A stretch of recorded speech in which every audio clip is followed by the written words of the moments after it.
Before we begin, a brief word.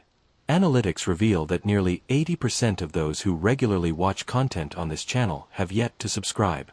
If these accounts resonate with you, if they stay with you after the screen goes dark, then a subscription, a like, a comment sharing your thoughts, these small gestures make an extraordinary difference. And wherever you are in the world tonight, let us know in the comments. We'd like to know who's listening. Now, let us begin. Have you ever wondered what pilots see when they're up there? At 20,000 feet above the ground, isolated in the cockpit with nothing but darkness and the roar of the engines, most pilots don't talk about it. But some cannot forget. This account begins with a man we will call the cargo pilot. Commercial aviator. 15 years of accumulated flight experience. A spotless service record. Never once initiated an emergency landing. Never missed a single pre-flight check. A man whose professional history was immaculate in every measurable regard. On February 14, 2019, everything changed. The cargo pilot was on a routine freight run from Denver to Albuquerque. It was a night flight. Departure time, 11:47 p.m. The aircraft was a Cessna 208 Caravan, a single-engine turboprop, unassuming but dependable as stone. Weather conditions that evening were flawless. The sky was crystalline, the wind negligible, and visibility stretched to the edge of the world. He had flown this exact route 43 times before. He knew every waypoint between Colorado and New Mexico, every radio frequency, every documented hazard along the corridor. But that night, something was profoundly different. At exactly 12:23 a.m., the cargo pilot was cruising at 20,000 feet, just passing over the Pikes Peak region. The mountain itself was barely visible in the blackness below, just a massive shadow pressed against the starlit snow, an ancient silhouette brooding beneath the constellations. He remembers checking his instruments. Fuel levels nominal. Engine temperature nominal. Navigation precisely on track. Everything was exactly as it should have been. And then he saw it. A light. Stationary. Hovering approximately 3 miles to his east at what appeared to be the same altitude. Bright white with a slight blue tinge bleeding around its edges. Not moving. Just there, suspended in the empty sky above one of Colorado's most prominent peaks, hanging like a question that the darkness itself had asked. Now, pilots see lights constantly. Aircraft. Satellites. Atmospheric phenomena. The cargo pilot's first thought was another plane, maybe a charter flight or a private jet crossing his sector. But something felt immediately wrong. The light wasn't blinking. All aircraft are required to carry navigation lights. Red on the left wing, green on the right, white on the tail, and strobes that flash at regulated intervals. This light possessed none of that. It was solid, constant, and eerily, unnervingly still. The cargo pilot reached for his radio. Denver Center, this is November 372 Kilo Papa. I have traffic at my altitude, approximately 3 miles east of my position. Advising. The response came back within seconds, the voice of the overnight radar controller on duty, a man we will call the night controller. November 372 Kilo Papa, Denver Center. We're not showing any traffic in your vicinity. Can you describe what you're seeing?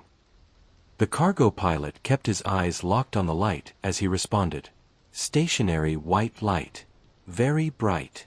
Appears to be at my altitude or slightly above.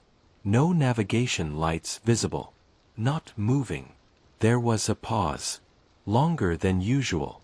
A silence that stretched beyond the normal cadence of air traffic communication.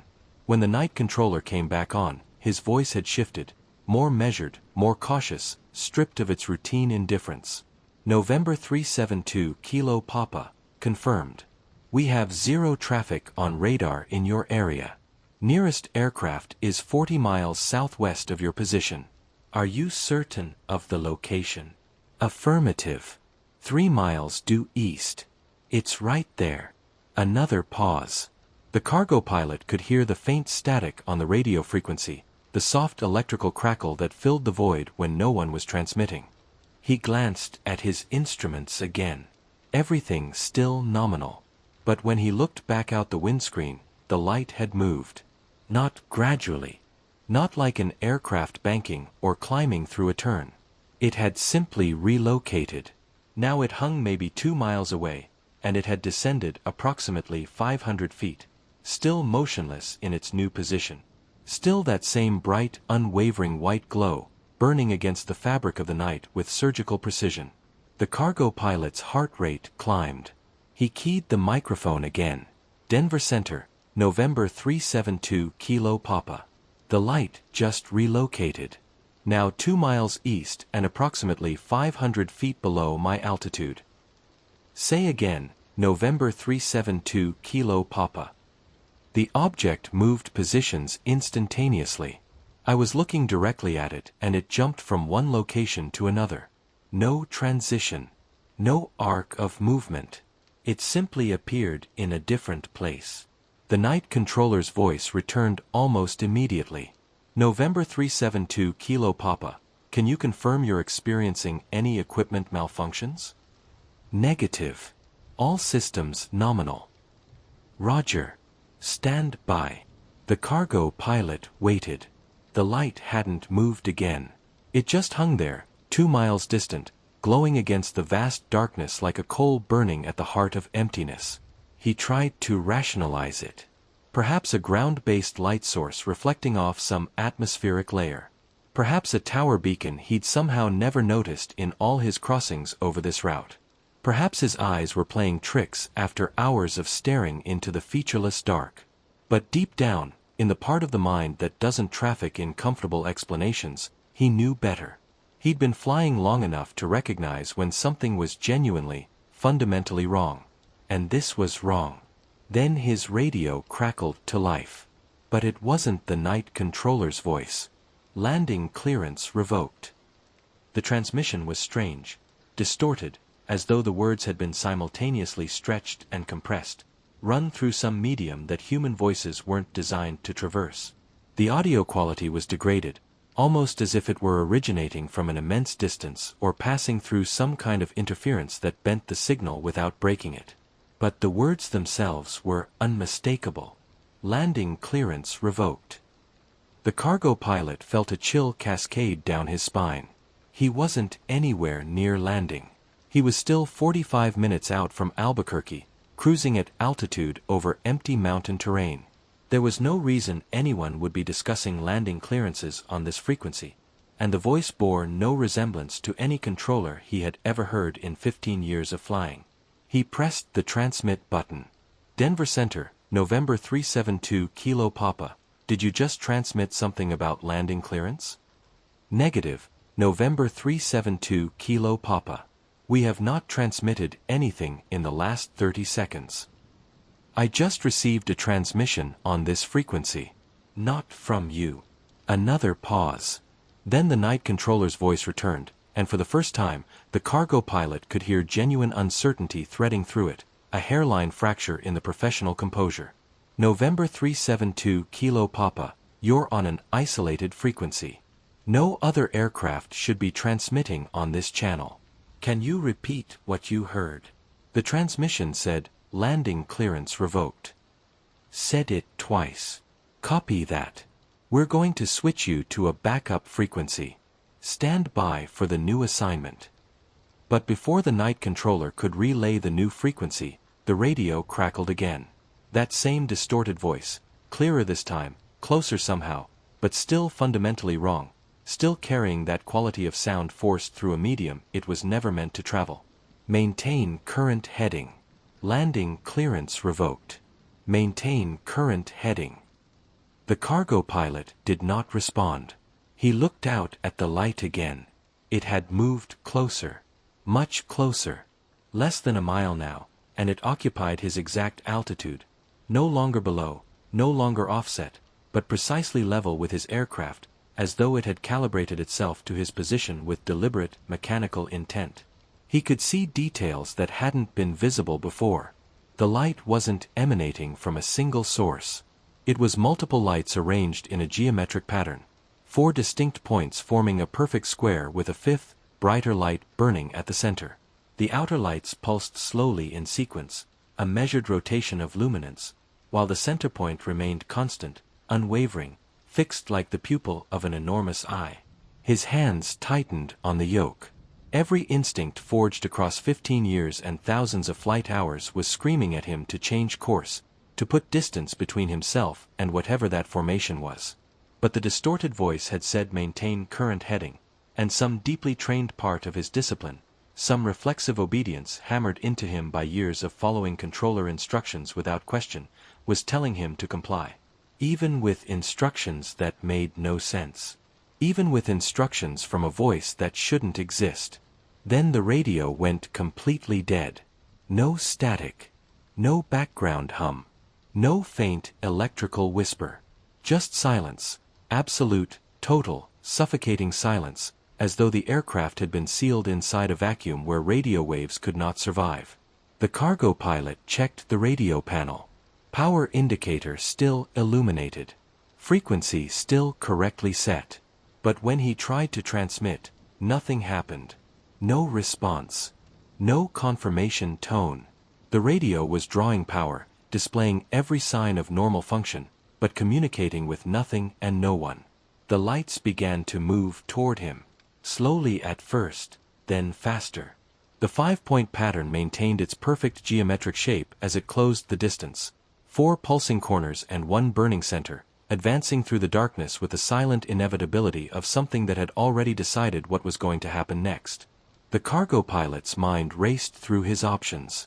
He could dive, drop altitude rapidly and attempt to evade. He could turn south, abandon his filed route entirely, and run for the nearest airfield. He could declare an emergency on the dead radio, screaming into silence, hoping that somewhere a receiver might catch his transmission even though every indicator told him no one was listening. Every instinct told him to act. Every second of hesitation brought those lights closer. And in the cockpit of that single-engine turboprop, 20,000 feet above the frozen spine of the Colorado Rockies, a pilot with a perfect record was about to make the most desperate decision of his career. He chose to dive. Pushing the yoke forward, the cargo pilot put the aircraft into a steep, committed descent. The airspeed indicator climbed rapidly, 200 knots, 220, 240. The altimeter unwound like a clock running backward. 19,000 feet. 18. 17. The engine noise changed pitch as the caravan accelerated downward, the turboprops screaming against the thin mountain air, the airframe shuddering with the strain of a maneuver it was never designed to sustain at this intensity. He risked a glance to his right. The lights were following. Not just following, pacing him. Maintaining the exact same relative position they had occupied before the dive, descending at the identical rate, matching his speed with a precision that was beyond mechanical. Beyond anything he had ever witnessed in 15 years of sharing airspace with every type of aircraft manufactured on this planet. Impossible. Nothing could replicate those maneuvers without banking, without showing any visible means of propulsion, without generating a single decibel of sound. And yet there it was, that 5-point formation keeping perfect station with his aircraft as he plummeted through the night sky above the Colorado Rockies, as if gravity and inertia were suggestions it had simply chosen to decline. 15,000 feet. 14,000. The ground was rising fast beneath him now. The cargo pilot could see the lights of Colorado Springs in the distance, the urban glow spreading across the landscape like a stain of civilization against the wilderness dark. He'd have to pull out of the dive soon or risk impacting terrain. Too low, too fast, too committed to a descent that had no safe conclusion at this rate. 12,000 feet. He began to ease back on the yoke, gradually reducing the descent rate. The aircraft responded smoothly, the nose coming up, the vertical speed decreasing. 10,000 feet. 8,000. The dive slowed, then stopped. The cargo pilot leveled out at 7,500 feet. Breathing hard. His hands shaking against the controls, trembling with the adrenaline that had nowhere to go now that the descent had ended. The lights were gone. He scanned the sky frantically. Left, right, above, below, searching every quadrant of darkness with desperate, darting eyes. Nothing. Just the stars and the silence and the distant amber glow of a civilization that had no idea what had just happened in the empty sky above it. Whatever had been pacing him through that 12,000-foot dive had vanished the instant he leveled out, dissolved into the night as though it had never existed, as though the darkness had simply reabsorbed what it had released. His radio crackled back to life. November 372 Kilo Papa, Denver Center. Do you read? November 372 Kilo Papa, please respond. The cargo pilot grabbed the microphone. Denver Center, November 372 Kilo Papa. I'm here. I'm okay. I had to execute an emergency descent. November 372 Kilo Papa, we lost all contact with you for approximately 4 minutes. We were about to initiate search and rescue procedures. What's your status? I'm level at 7,500 feet. All systems appear normal now. I need to file a report when I land. Copy that. November 372 Kilo Papa, are you able to continue to your destination? The cargo pilot looked at his fuel gauge. Still plenty remaining. Engine indicators all in the green. His hands were steadier now, though the tremor hadn't fully subsided. A residual vibration in his fingers that felt less like fear and more like the body's memory of fear. The physiological echo of an experience the mind was already trying to rationalize away. Affirmative. Continuing to Albuquerque. Roger. We'll have someone meet you on the ground. Maintain current heading and climb back to your filed altitude. But the cargo pilot didn't climb. He stayed at 7,500 feet for the remainder of the flight, below his assigned altitude, in violation of his filed flight plan, against every regulation governing instrument flight in controlled airspace. He didn't care about the violation he was committing. He kept his eyes locked on the instruments and refused to look out the window at the darkness beyond the glass. The sky had shown him something, and he did not want to see it again. When he landed in Albuquerque at 2:17 a.m., 2 FAA investigators were waiting on the tarmac.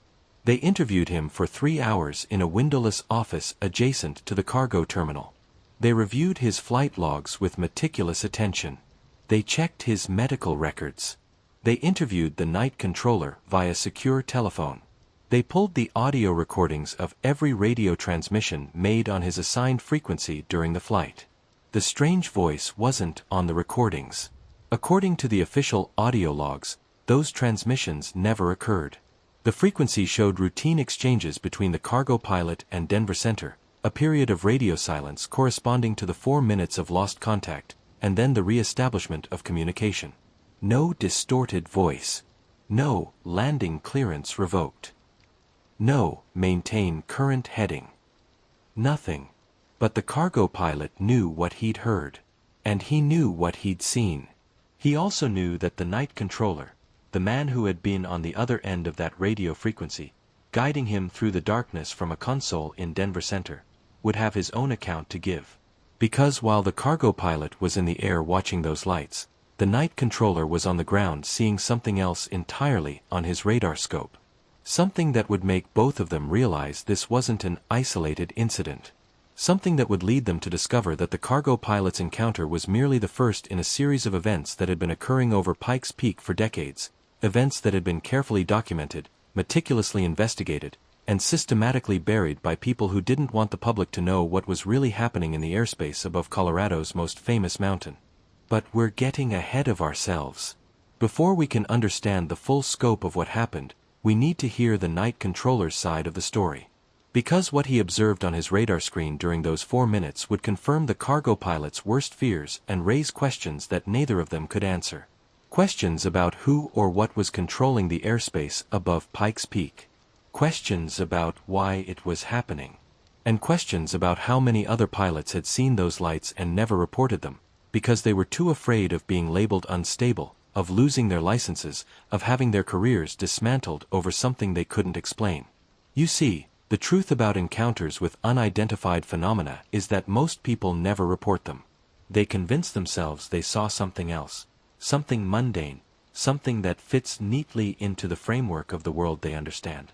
They rationalize and minimize and eventually forget, or at least convince themselves they've forgotten. But some encounters resist rationalization.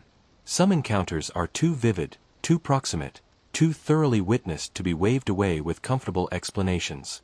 And when those encounters happen to individuals like the cargo pilot, seasoned professionals with everything to lose and absolutely nothing to gain from fabricating reports, that's when things become genuinely interesting.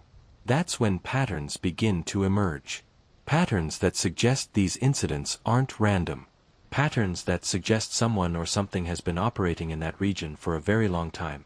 Watching, monitoring, perhaps even controlling what moves through that airspace and what doesn't. What you're about to hear is what the night controller told investigators during his official debriefing, what materialized on his radar screen during those 4 minutes when the cargo pilot was fighting for control of his aircraft 7,000 feet above the dark Colorado landscape. What made an experienced air traffic controller with 12 years of service question everything he thought he understood about what's possible in our skies. Are you ready? Because once you hear this, there's no returning to a world where the skies are reliably safe and the lights you see at night are all satisfactorily explained. Once you hear what the night controller saw on that radar screen, you'll understand why so many people in aviation refuse to discuss this subject, even among themselves. The night controller had been directing air traffic for 12 years. He'd worked at Denver Center for 7 of those years, handling the overnight shift, the graveyard hours when traffic was minimal and the radio chatter was sparse, when the facility felt less like a command center and more like a submarine drifting through deep water. He liked the quiet. It gave him time to think, to remain sharp, to maintain perfect situational awareness of every aircraft in his sector. He was exceptional at his job. His supervisors consistently rated him in the top 5% of controllers at the facility. He had cultivated a reputation for unshakable calm under pressure, for managing complex traffic scenarios with precision and clarity that made dangerous situations feel manageable. He'd handled emergencies before, engine failures, medical diversions, lost aircraft, disoriented student pilots. He knew how to keep his voice steady, how to guide pilots through crisis situations without injecting panic into an already volatile scenario. But nothing in his 12 years of experience had prepared him for what happened on February 14, 2019. The shift had started normally. Light traffic, mostly cargo flights and a few red-eye passenger services threading between western cities. The night controller had 7 aircraft in his sector when the cargo pilot first called in about the light. 7 aircraft, all clearly displayed on his radar scope, all at their assigned altitudes, all following their filed flight plans with the mechanical precision of things that belonged exactly where they were. When the cargo pilot reported seeing a stationary light at his altitude, the night controller's first instinct was to check for Mode C intruders, aircraft flying without proper transponders, appearing on primary radar only as anonymous returns. He scanned the scope with practiced thoroughness. Nothing. No primary returns. No unidentified targets. No ghost images. Just the 7 aircraft he was already tracking, their data blocks glowing steadily on the dark screen. He gave the cargo pilot the standard response, "No traffic in your vicinity," which was true. According to every instrument in front of him, that aircraft was alone in its section of sky. But then the cargo pilot called back. The light had moved, jumped positions instantaneously. And that's when the night controller noticed something deeply strange on his scope. A faint return. Almost too faint to perceive, appearing and disappearing at irregular intervals, flickering at the exact coordinates where the cargo pilot said the light was. Not a normal radar return. Not the solid, consistent blip produced by an aircraft's transponder. This was something else entirely. A shimmer. A distortion. Like heat waves rising off desert asphalt in summer, except rendered on a radar screen where heat waves had no business existing, where every pixel was supposed to represent something concrete and measurable and real. The night controller leaned closer to his scope. He adjusted the gain, attempting to enhance the anomalous signal.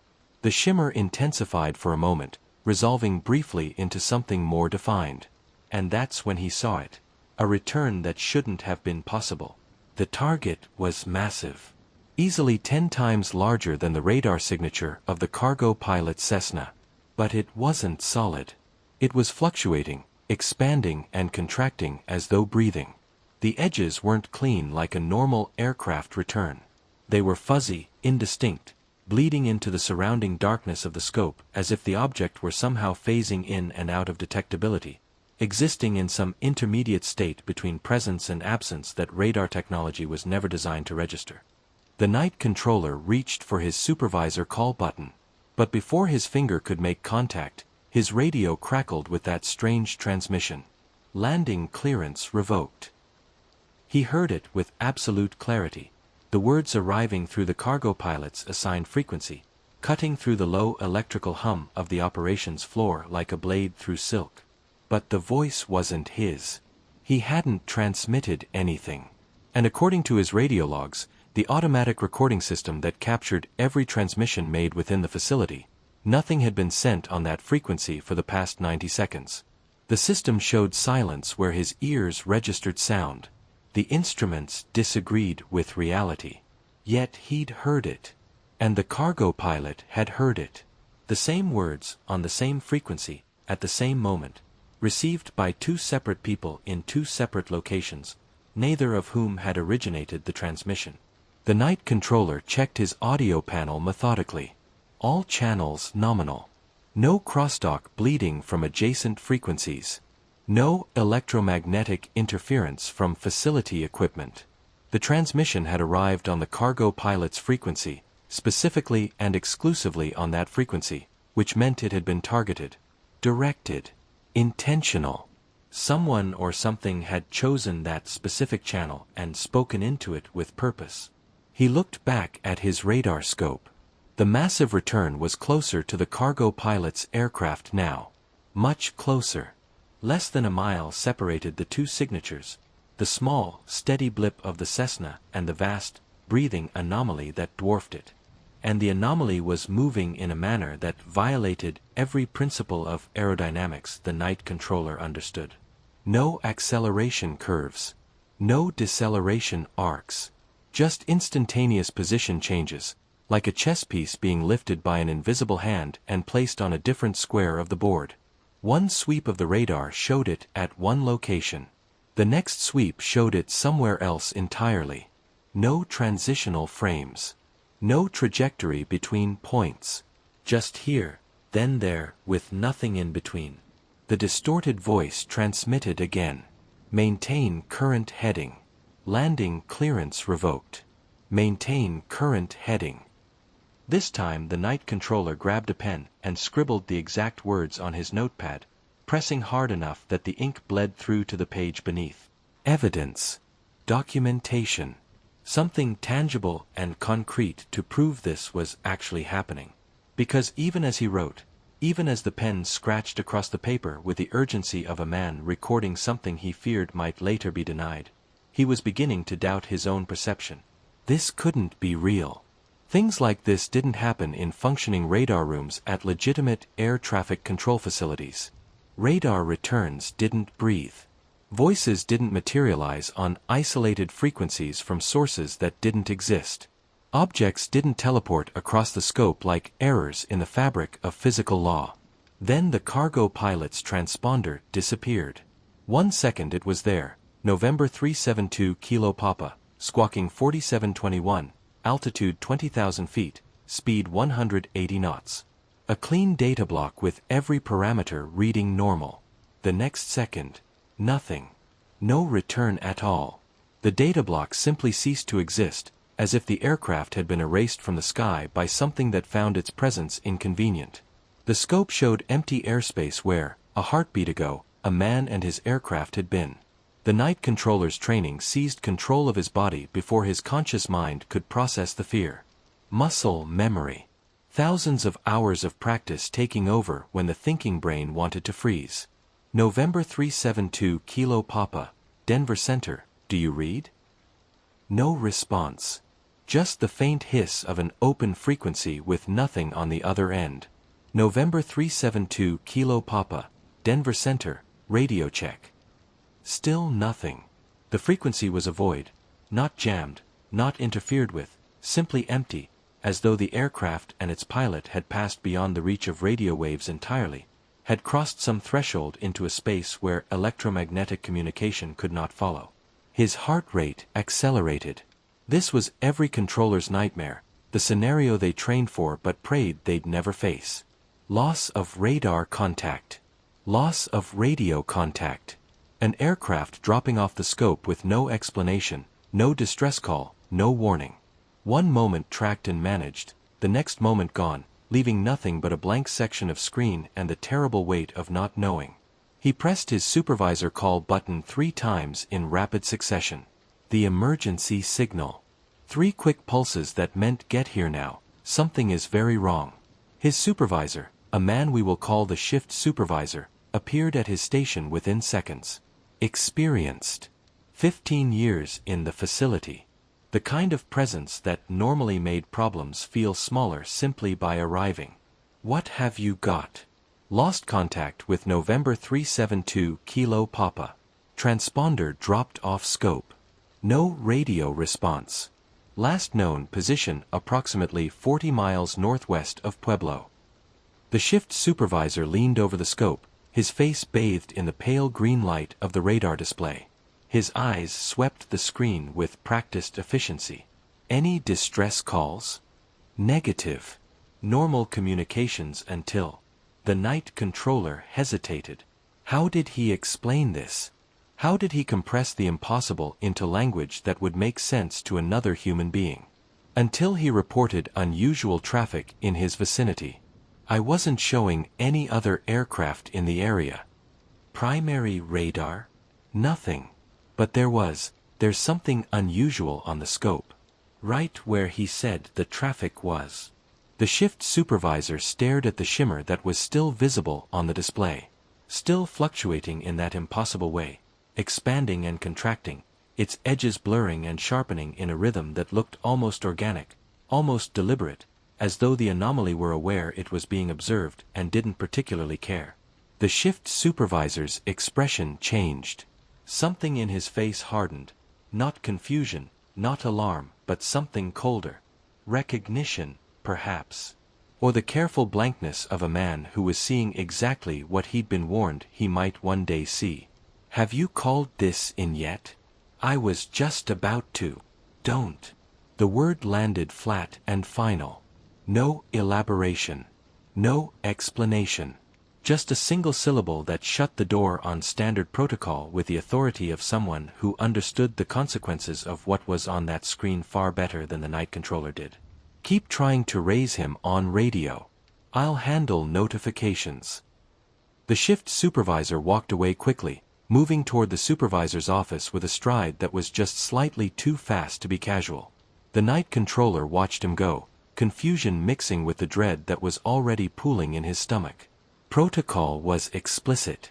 Loss of radar contact required immediate coordination with adjacent facilities.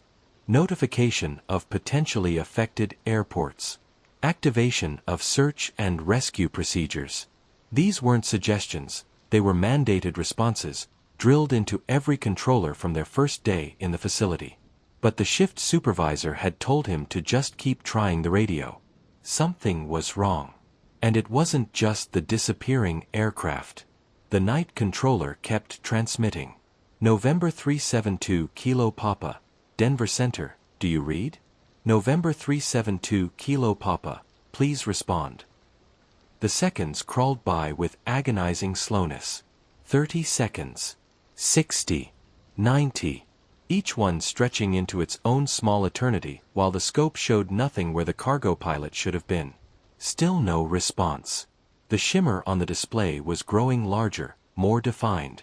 The night controller could almost make out a shape within it now. Not circular, not rectangular, something else entirely. Something with too many angles. Edges that didn't quite make geometric sense, as though they existed in more dimensions than his screen was designed to render, forcing themselves into two-dimensional representation like a shadow cast by an object that shouldn't be able to cast shadows at all. At exactly 4 minutes after the cargo pilot's transponder had disappeared, it reappeared. Same geographic coordinates. But the altitude readout showed 7,500 feet. 12,500 feet lower than where the aircraft had been. And the speed indicator was showing rapid deceleration, the numbers tumbling downward as if the aircraft had just pulled out of a violent, desperate dive. The night controller grabbed his microphone with both hands. November 372 Kilo Papa, Denver Center. Do you read? Denver Center, November 372 Kilo Papa. I'm here. I'm okay. I had to execute an emergency descent. The relief was immediate, a physical sensation, a loosening in the chest, a breath released that he hadn't realized he'd been holding. But it was short-lived. Because even as the night controller coordinated the cargo pilot's return to controlled flight, even as he updated the flight plan and arranged for a ground reception at Albuquerque, running through the procedural steps with the mechanical efficiency of someone who'd done this 100 times before, he was watching that shimmer on his scope. It stayed there for another 6 minutes. Hovering. Not moving. Just occupying that section of sky with the patient stillness of something that had accomplished whatever it had come to do, and was in no hurry to leave. Then it began to fade, growing fainter by degrees, dissolving at the edges first, the impossible geometry softening into noise and then into nothing, until finally the scope showed only the normal returns of the other aircraft in his sector. Clean blips. Routine tracks. The orderly business of conventional aviation, as though the last 10 minutes had never happened. When the shift supervisor returned to the operations floor 20 minutes later, his face was the color of old paper. Whatever phone calls he'd made from that office, whatever conversations he'd had with whoever was on the other end of those calls, the experience had drained something from him that hadn't been restored. He pulled the night controller aside, away from the other controllers who were absorbed in their own sectors, their own scopes, their own comfortable ignorance of what had just occurred. Did anyone else see what you saw on the scope? I don't think so. Everyone else was focused on their own sectors. Good. The shift supervisor's voice was quiet, but carried the weight of an order. Here's what's going to happen. You're going to write up your shift report. You're going to document the loss of radar contact with November 372 Kilo Papa and his emergency descent. You're going to mention that the pilot reported unusual lights in his vicinity. But you're not going to mention the anomalous returns you saw on radar. Understood. Why not? The shift supervisor looked at him for a long, measuring moment. The kind of look that communicates volumes without using words. The kind of look that tells you the person standing in front of you has just learned something they wish they could unlearn. Because I just spent 15 minutes on the phone with the regional supervisor and 2 individuals from an agency that doesn't officially exist. And they told me that what you saw tonight falls under a very specific category of event that has very specific reporting procedures. Procedures that don't include standard ATC documentation. What agency? What category? I can't tell you that. What I can tell you is that you're going to be contacted within the next 72 hours. You'll be asked to give a full account of everything you observed. And then you're going to sign paperwork that says you won't discuss this incident with anyone except authorized personnel. The night controller felt anger building behind his sternum, hot and tight, pressing against his ribs. This is an aviation safety issue. That pilot could have been killed. That pilot is fine. And this incident will be investigated thoroughly by the appropriate authorities. But not by us. Not through normal channels. This is bigger than ATC. Bigger than the FAA. How big? The shift supervisor just shook his head slowly, the gesture carrying the finality of a door closing on a room the night controller would never be allowed to enter. Big enough that 12 years of experience won't protect your career if you discuss this with the wrong people. So do yourself a favor. Write the sanitized report. Wait for the contact. And in the meantime, forget you saw anything unusual on that scope. But the night controller couldn't forget. And he didn't want to forget. Because what he'd witnessed on that radar screen wasn't just an anomaly. It wasn't a glitch or interference or some conveniently explainable phenomenon that could be filed away under equipment malfunction and never thought about again. It was something intelligent. Something that could conceal itself from radar when it chose to. Something that could transmit on specific frequencies without being captured by recording equipment. Something that could pace an aircraft through a 12,000-foot dive and then vanish without leaving a single trace. Something that was operating in controlled airspace without authorization, without identification, without any of the markers that would allow air traffic control to track and manage it. And judging from the shift supervisor's reaction, from those phone calls he'd placed to people who didn't officially exist, this wasn't the first time it had happened. Over the next 3 days, the night controller did exactly what the shift supervisor had instructed. He wrote a sanitized shift report that mentioned unusual lights and a pilot's emergency descent but contained nothing about the radar anomalies. Nothing about the shimmer, the massive fluctuating return, the impossible geometry that had materialized on his scope and lingered there for 10 minutes before dissolving back into the void. He kept his mouth shut around the other controllers.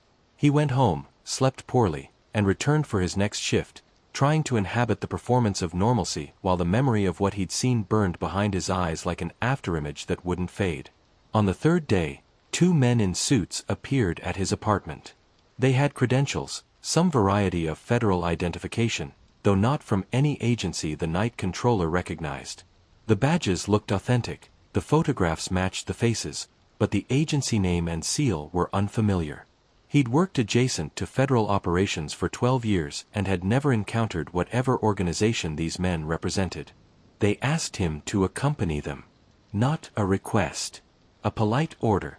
The kind that comes wrapped in courtesy but carries the unmistakable weight of authority that doesn't need to raise its voice because it has never been refused. They drove him south. 1 hour on the highway through the brown Colorado winter landscape, past the sprawl of Colorado Springs, to Peterson Air Force Base. Through the main gate with credentials that made the gate guards wave them through without the standard verification process. Into a part of the base the night controller had never seen, a secure facility that descended underground, past reinforced doors that required biometric authentication, into a windowless conference room with walls that absorbed sound and electronic equipment he couldn't identify. Equipment that hummed at frequencies he could feel in his teeth. And they asked him to tell them everything. Every detail. Every observation, no matter how minor or seemingly irrelevant. They recorded his statement on multiple devices simultaneously, audio, video, something else that he couldn't determine the purpose of. They showed him technical diagrams of radar signatures and asked him to identify which patterns matched what he'd seen on his scope. They asked about the precise timing of events, the estimated size of the anomaly, the behavior of the shimmer, its fluctuation rate, its edge characteristics, whether it had exhibited any directional movement or remained purely stationary. They already knew about the voice transmissions. They had copies of the cargo pilot statement, obtained through channels that apparently operated parallel to and independent of the FAA investigation. And they had copies of the original radio logs, the real logs, not the sanitized versions that the FAA had archived. Logs that confirmed those strange transmissions had indeed occurred, captured by equipment that wasn't supposed to be monitoring that frequency. Equipment operated by people whose existence wasn't acknowledged in any organizational chart the night controller had ever seen. After 4 hours of interrogation, and it was an interrogation, despite the professional courtesy, they showed him something that made his blood run cold. A map, covering an entire wall of the conference room. Covered in pins. Dozens of pins. Maybe hundreds. All clustered around the Pikes Peak region like a constellation of documented impossibilities. Each pin represented a reported incident, an unexplained radar return, a pilot sighting, a military encounter, radio interference, visual confirmation from ground observers. Color-coded by type. Cross-referenced by date. Connected by thin lines that indicated correlations between events. The incidents dated back to 1952. How many people know about this? The night controller asked, staring at the map with the disoriented vertigo of a man who has just discovered that the ground he's been standing on his entire career is not solid. The senior investigator, a man who had introduced himself only by a surname that may or may not have been genuine, a man with tired eyes and the weathered patience of someone who had been asking impossible questions for a very long time, looked at him across the conference table. More than should. Fewer than you'd think. This is one of 17 active investigation zones in North America. Pikes Peak is the oldest and the most active. Why Pikes Peak? If we knew that, we wouldn't need to continue investigating. The senior investigator tapped the map with one finger. Something about this location attracts these phenomena. The altitude, the electromagnetic properties of the granite, the proximity of military installations. We don't know. What we do know is that encounters have been increasing in frequency over the past 5 years. Used to be 2 or 3 incidents per year. Now we're documenting 2 or 3 per month. And nobody's discussing this publicly. Would you believe them if they did? The senior investigator's voice carried no sarcasm, only the flat exhaustion of someone who had long ago stopped expecting the world to be reasonable. Would the media report it seriously? Or would they ridicule it, dismiss it, reduce it to entertainment? We maintain confidentiality because transparency would generate more problems than it would resolve. Mass panic, flight path disruptions, interference with ongoing investigations. But make no mistake, this is being taken seriously at the highest levels. They made the night controller sign papers, non-disclosure agreements with teeth, criminal penalties for violations, career destruction clauses, provisions that extended beyond his employment, beyond his retirement, beyond any reasonable horizon of accountability. The kind of documents that make you understand your silence has been purchased, not requested. And then they released him. With a warning.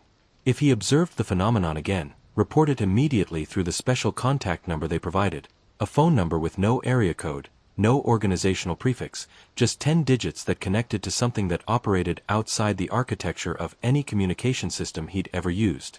Don't use normal ATC channels. Don't discuss observations with colleagues. Call the number. The night controller returned to work the following week. He never mentioned the interview to anyone.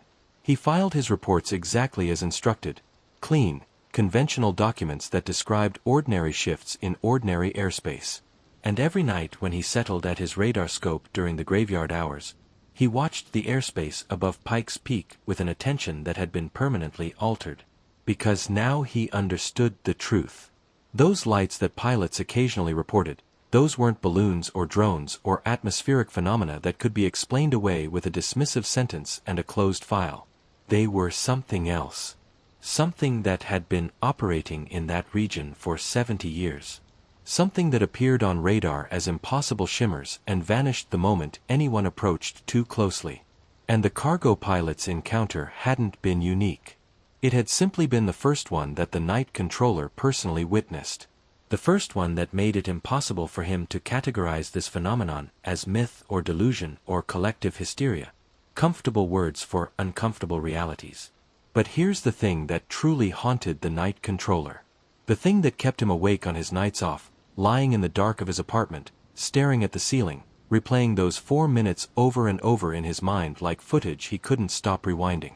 During the interview at Peterson Air Force Base, he'd asked the senior investigator one question that the man had refused to answer directly. Has anyone ever made contact? Actually communicated with whatever is generating these phenomena? The senior investigator had hesitated. The hesitation itself was significant. A man who'd answered every previous question without pause, suddenly finding that the words required consideration, that the truth needed to be carefully portioned before being served. Then he'd said something the night controller would never forget. Communication implies mutual understanding. What we've observed suggests that any interaction with these phenomena is entirely on their terms. They choose when to appear. They choose when to engage. And they choose when to let us remember what we've seen. What do you mean, let us remember? The senior investigator had stood then, signaling the end of the interview with the practiced finality of someone who knew exactly which door to close and when. There are cases, not many, but enough to constitute a pattern, where personnel have reported encounters that don't correspond to any of our documented incidents. Time discrepancies, location inconsistencies, memories that don't align with recorded evidence. As if certain encounters are being edited. selectively obscured, redacted from the witness's own consciousness. That's not possible. 3 years ago, I would have agreed with you. The senior investigator had opened the door, gesturing for the night controller to leave. Now I'm not certain what's possible anymore. Just be glad you remember what you saw that night, controller. Because I suspect that's also a choice they made. The night controller never discovered what the senior investigator meant by that.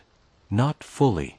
But as the months accumulated, as he continued working his overnight shifts in the dim green glow of the radar facility, he began to develop an intuition. Because he started noticing gaps. Small discrepancies. Moments in the radar logs that didn't quite correspond to his memories. Shifts where he would arrive home exhausted with no clear recollection of the preceding hours. Not blackouts, nothing so dramatic, just a softness in his recall, a blurriness where sharp details should have been. Little holes in the fabric of his experience that suggested something was subtly wrong with his perception of time. And once you begin noticing those gaps, you cannot stop seeing them. You start questioning everything. Every memory, every experience, every apparently ordinary night becomes suspect. The ground shifts beneath you, and you realize it may have been shifting for longer than you knew. That's what happened to the cargo pilot as well. But his story grows even stranger. Because what he experienced that night wasn't the conclusion of his encounters. It was merely the beginning. And what happened to him in the months that followed would eventually lead both him and the night controller to make contact with someone who'd been investigating these phenomena for longer than either of them had been alive professionally. Someone who'd been collecting evidence, documenting cases, tracking patterns with the obsessive precision of a scientist who had sacrificed everything for a single question. Someone who'd uncovered things about the Pikes Peak incidents that the government did not want anyone to know. That person was a woman we will call the researcher. Former Air Force scientist. Former consultant to multiple aerospace corporations. Former insider who had walked away from the architecture of institutional power to become a civilian investigator operating completely outside official channels, pursuing answers that the establishment refused to provide and actively worked to suppress.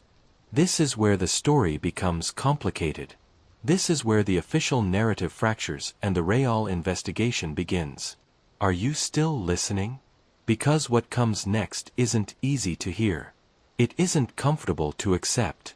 But if you want to understand what's really happening in the skies above Pikes Peak, you need to hear it. Let us continue. The researcher's involvement in aerial phenomena investigation began 15 years before the cargo pilot's encounter. Back in 2004, when she was still employed at the Air Force Research Laboratory at Schriever Air Force Base, just 30 miles east of Pikes Peak. Her official title was Senior Aerospace Engineer. Her official duties involved satellite systems, orbital mechanics, and trajectory optimization, classified work, significant work, career-defining work for someone with her credentials. Undergraduate degree from MIT. Doctoral work at Stanford. Publications in journals that most scientists aspire to merely read, let alone contribute to. Security clearances that extended to the highest tiers of classified information.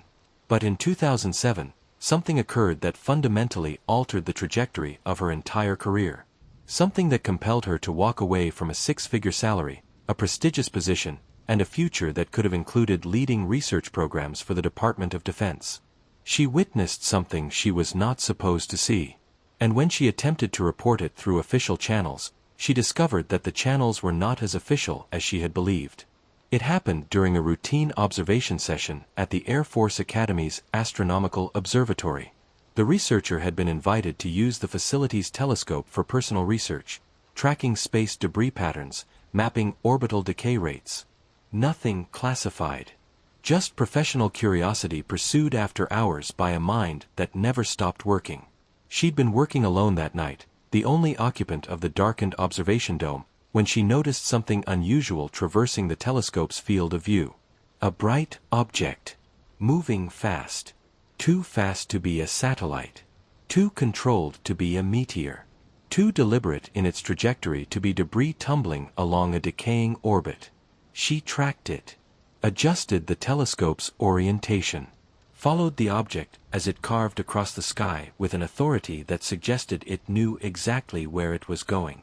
And what she saw through that telescope made her question every principle of aerospace engineering she had spent 20 years studying. The object was structured, clearly artificial, approximately 50 meters in diameter, roughly disc-shaped, with visible surface features that spoke of engineering rather than natural formation. Panel lines, geometric subdivisions, components arranged with the purposeful symmetry of something that had been designed and built by intelligence. It was moving at what she estimated to be several thousand miles per hour, executing 90-degree turns without any visible means of propulsion, without leaving thermal signatures in the infrared spectrum, without generating sonic booms that should have been audible across the entire front range. Impossible. According to every principle of physics and aerodynamics she had devoted her career to mastering, what she was observing could not exist. Yet there it was, captured in the crosshairs of a military-grade telescope, performing maneuvers that would kill any human pilot through sheer gravitational force. She documented everything with the rigor of someone who understood that extraordinary claims demand extraordinary evidence. Took measurements, recorded timestamps, captured calculations of velocity, altitude, trajectory. She estimated the object had been traveling at Mach 7 when it executed a 90-degree turn, a maneuver that would generate approximately 150 gs of lateral acceleration. No human body could endure that. No conventional airframe could withstand those forces without disintegrating. The following morning, she reported her observations to her supervisor. Standard procedure. Any unusual aerial phenomena observed near military installations required immediate reporting. The researcher assumed there would be an investigation, maybe a formal debrief, perhaps a classification review to ensure she hadn't inadvertently witnessed some highly compartmentalized test program. Instead, her supervisor told her she'd made a mistake. What she'd seen was a satellite, or possibly a high-altitude balloon, or perhaps an optical illusion generated by atmospheric refraction. The researcher showed him the calculations, the documented measurements, the mathematical impossibility of any conventional explanation fitting the observational data. Her supervisor's expression didn't change. He told her to file a standard report, enter it into the system, and move on. But the researcher could not move on, because she knew what she'd observed. And she recognized, with the cold clarity of someone trained to distinguish signal from noise, that her supervisor's response wasn't the confused reaction of a man struggling to make sense of anomalous data. It was the practiced deflection of someone who already knew the truth and was actively, deliberately concealing it. Over the following 3 months, the researcher began investigating quietly. She talked to other scientists and engineers at the facility. She reviewed historical observation reports archived in the Academy's records. And she discovered that the Air Force Academy's observatory had logged dozens of similar sightings over the preceding 30 years. Structured objects, impossible velocities, 90-degree turns executed without deceleration. All documented, all filed, all dismissed with the same handful of explanations that explained nothing. Satellite, balloon, atmospheric anomaly, observer error. Words designed not to illuminate but to close doors. She also discovered that those reports exhibited a pattern. They clustered around specific dates, specific times of year, and specific geographic coordinates, all within visual range of Pikes Peak. As though the mountain were the axis around which these incidents rotated, the fixed point in a constellation of impossibilities that kept returning to the same ancient stone. That's when the researcher began to understand that she'd stumbled onto something far larger than a single anomalous observation. This wasn't an isolated phenomenon. It was ongoing, systematic, and being actively concealed by individuals within the very institution supposedly dedicated to understanding aerial anomalies. She made her choice. She could stay quiet, keep her position, continue her career trajectory, pretend she'd never seen anything unusual through that telescope, never noticed the pattern in the archived reports, never recognized the institutional machinery of suppression for what it was. Or she could pursue the truth, and accept whatever consequences that pursuit would bring. She chose truth. Within a year, the researcher had resigned from the Air Force Research Laboratory. She'd burned most of her professional bridges, the connections, the recommendations, the collegial relationships that form the invisible infrastructure of a scientific career. She'd gone from being a respected aerospace engineer cited in classified briefings to being regarded as a fringe researcher, a conspiracy theorist, someone who'd abandoned reason for obsession. The transformation was swift and thorough, as institutional rejection always is when someone challenges the narrative that power has agreed to maintain. But she'd also begun assembling the most comprehensive database of aerial phenomena encounters in the Pikes Peak region ever compiled. Not just pilot reports and radar data, everything. Ground observations from hikers and mountaineers. Photographic evidence captured by tourists. Audio recordings from amateur radio operators who'd intercepted strange transmissions bleeding through frequencies that should have been silent. Native American oral histories describing lights in the mountains spanning centuries of continuous witness. Geological surveys documenting magnetic anomalies around certain peaks. Incident reports from park rangers, ski patrol personnel, search and rescue teams. Hundreds of cases, thousands of individual data points, patterns that conventional explanations could not account for no matter how aggressively they were applied. By the time the cargo pilot had his encounter in February 2019, the researcher had been pursuing this investigation for 12 years. She'd identified 17 distinct categories of aerial phenomena recurring in the region. She'd mapped their frequency patterns across seasons, years, decades. She'd correlated them with geomagnetic activity, solar cycles, military exercises, and civilian air traffic density. And she'd developed a theory so radical that even other investigators of unexplained phenomena dismissed it as excessive. A theory that proposed the phenomena weren't random visitors from distant stellar systems passing through on incomprehensible errands. They were something else entirely. Something local. Something that had been present in this specific location for a very long time. Long enough to be woven into the geological and cultural fabric of the region itself. The researcher received a call about the cargo pilot's encounter 2 weeks after it occurred. The call came from an anonymous source, someone who'd encountered her published research, someone who'd heard through unofficial networks that she was actively collecting evidence on Pikes Peak incidents. The source provided the cargo pilot's identity and sufficient details about the encounter to activate every investigative instinct she possessed. She tracked him through public records, called him cold, introduced herself as a private researcher investigating aerial phenomena in the Colorado region, asked if he'd be willing to discuss his experience in technical detail. The cargo pilot almost disconnected the call.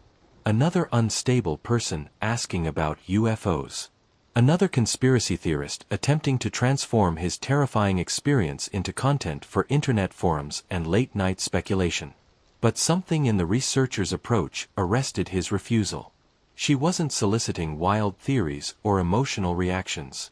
She was requesting specific technical data, timestamps, altitudes, flight characteristics, electromagnetic observations, the kind of rigorous documentation that demonstrated she genuinely understood aviation, understood evidence, understood the difference between anecdote and data. They met at a coffee shop in Colorado Springs 3 days later. The researcher brought her database, organized, cross-referenced, annotated with the precision of someone who'd spent 12 years building a case that she knew would one day need to withstand hostile scrutiny. The cargo pilot brought his logbook and his deep reluctance to accept anything beyond conventional explanations. He was a man who trusted instruments, who believed in the measurable world, who didn't want to be sitting across from a woman talking about lights in the sky. 4 hours later, the cargo pilot was convinced. Because the researcher showed him something he hadn't known existed. A pattern. 23 other pilots had reported encounters in that same airspace over the preceding 15 years. Same geographic location. Same altitude range. Same descriptions of lights that relocated instantaneously, that paced aircraft through evasive maneuvers, that disappeared without trace when pursuit was attempted. The same story, told 23 times by 23 different professionals who didn't know each other, who had no reason to fabricate matching accounts, who had independently witnessed the same impossible thing in the same impossible place. The encounters are increasing, the researcher told him, spreading printouts across the coffee shop table in a mosaic of evidence. Used to be 1 or 2 per year. Now we're documenting multiple incidents per month. And they're becoming more aggressive. Aggressive how? Closer approaches. Longer durations. More direct interactions. The researcher extracted a specific report from the spread. 3 months ago, a military pilot out of Peterson Air Force Base encountered lights at 18,000 feet. They shadowed his aircraft for 45 minutes. He executed every evasive maneuver in his training. The lights matched every move with perfect precision, mirroring his banks, his dives, his accelerations, as if his aircraft were a specimen being examined from every angle. When he landed, his commanding officer instructed him to forget what he'd witnessed. Did he? On paper, yes. In reality, the researcher shook her head. He contacts me every few weeks with new observations. He's not the only one. I maintain relationships with 17 active-duty military personnel who've witnessed these phenomena and are documenting them outside official channels. People who've chosen truth over institutional obedience. The cargo pilot studied the reports covering the table. Each one narrated a story parallel to his own. Encounters that couldn't be reconciled with conventional aircraft or atmospheric phenomena. Objects that moved in ways that violated established physics. Radio interference that appeared on no official recordings. Time anomalies that witnesses couldn't explain. And always, the location was the same. Somewhere within visual range of Pikes Peak. Why there? The cargo pilot asked. Why that specific mountain? That's the question that led me to my theory.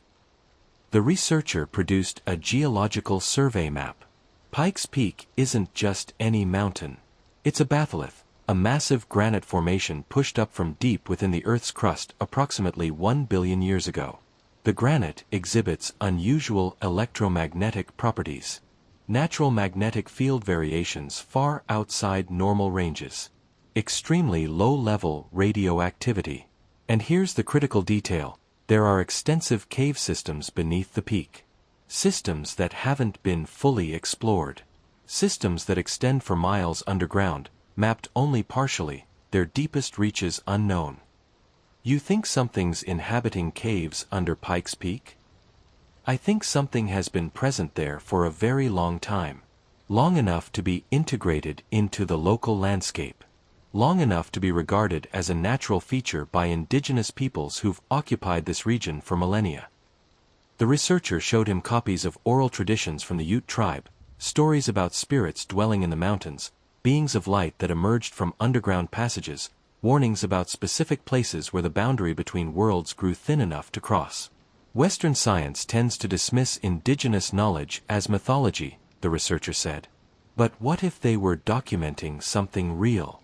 What if these encounters have been occurring for centuries, and we're only now developing the technology sophisticated enough to detect and measure what they've been witnessing with their own eyes all along? The cargo pilot felt a chill that had nothing to do with temperature. Not because the researcher's theory was irrational, because it made sense. More sense than the alternative explanations. More sense than the official dismissals and institutional cover-ups and sanitized reports that collectively pretended these encounters weren't happening at all. What do you need from me? He asked. Everything you remember. Every detail, no matter how insignificant it seems. And if you experience any future encounters, I need you to document them comprehensively and contact me immediately. The cargo pilot agreed. And over the following 6 months, he became one of the researcher's primary sources. Because his encounters didn't cease. Every time he flew anywhere near Pikes Peak, something manifested. Sometimes just brief flashes of light on the horizon, barely distinguishable from stars. Sometimes longer, more deliberate observations. Twice more he experienced radio interference, transmissions that arrived on his frequency from no identifiable source, captured by no official recording equipment, heard only by him in the sealed cockpit of his aircraft. Through the cargo pilot, the researcher also established contact with the night controller. The three of them formed an unofficial investigation team: pilot, controller, and scientist, each contributing different expertise, different observational perspectives, different pieces of a puzzle that was far larger than any of them had initially understood. They discovered things the official investigations had overlooked or chosen not to pursue. They identified correlations between encounter frequency and specific lunar phases. They isolated radio frequency bands that appeared to trigger increased phenomena activity when monitored. They documented magnetic field fluctuations that preceded major sightings by an average of 18 hours, a predictive indicator that suggested these events weren't random but followed patterns that could, with sufficient data, be anticipated. They also discovered they weren't alone in their research. Other civilians across Colorado were conducting parallel investigations. Some had been doing so for decades, quietly, without recognition, without support, driven by the same combination of evidence and conscience that had propelled the researcher away from her career and into this work. There was an entire underground network of researchers, witnesses, and investigators operating outside official channels, sharing data, pooling resources, trying to understand what was happening in their skies while institutional power insisted nothing was happening at all. In November 2019, the researcher organized a conference. Private. Invitation only. 53 people attended: pilots, air traffic controllers, military personnel, scientists, engineers, amateur researchers. They gathered in a rented conference room and shared evidence they'd been collecting in isolation for years. They compared observations. They overlaid datasets. They built a collective understanding that surpassed anything any individual investigation had achieved. And they reached a consensus. Something intelligent was operating in the airspace around Pikes Peak. Something possessing technology far beyond current human capabilities. Something that demonstrated a specific, sustained interest in that geographic location. And something that the official authorities either could not or would not address through transparent, public investigation. The question was, what should they do about it? Some advocated for immediate public disclosure. Hold a press conference. Release the compiled evidence. Force the conversation into mainstream discourse where institutional power couldn't control the narrative. Others argued for continued quiet research. Build the case methodically. Document everything with unassailable rigor. Wait for the right moment when the evidence would be impossible to dismiss. In the end, they chose a middle path. They would continue investigating privately. They would document every new encounter with scientific precision. And they would wait for a case so clear, so thoroughly witnessed, so impossible to explain away that it would force official acknowledgement whether the authorities wanted to provide it or not. That case arrived 14 months later, in January 2021. It didn't involve the cargo pilot or the night controller directly, but someone they'd been working with through the researchers' network, a backcountry ranger who'd been stationed in the Pikes Peak wilderness for 8 years. A man we will call the backcountry ranger. He had witnessed multiple encounters over the years, brief, solitary, easy for the institution to dismiss as the imaginings of someone who'd spent too many nights alone in the mountains.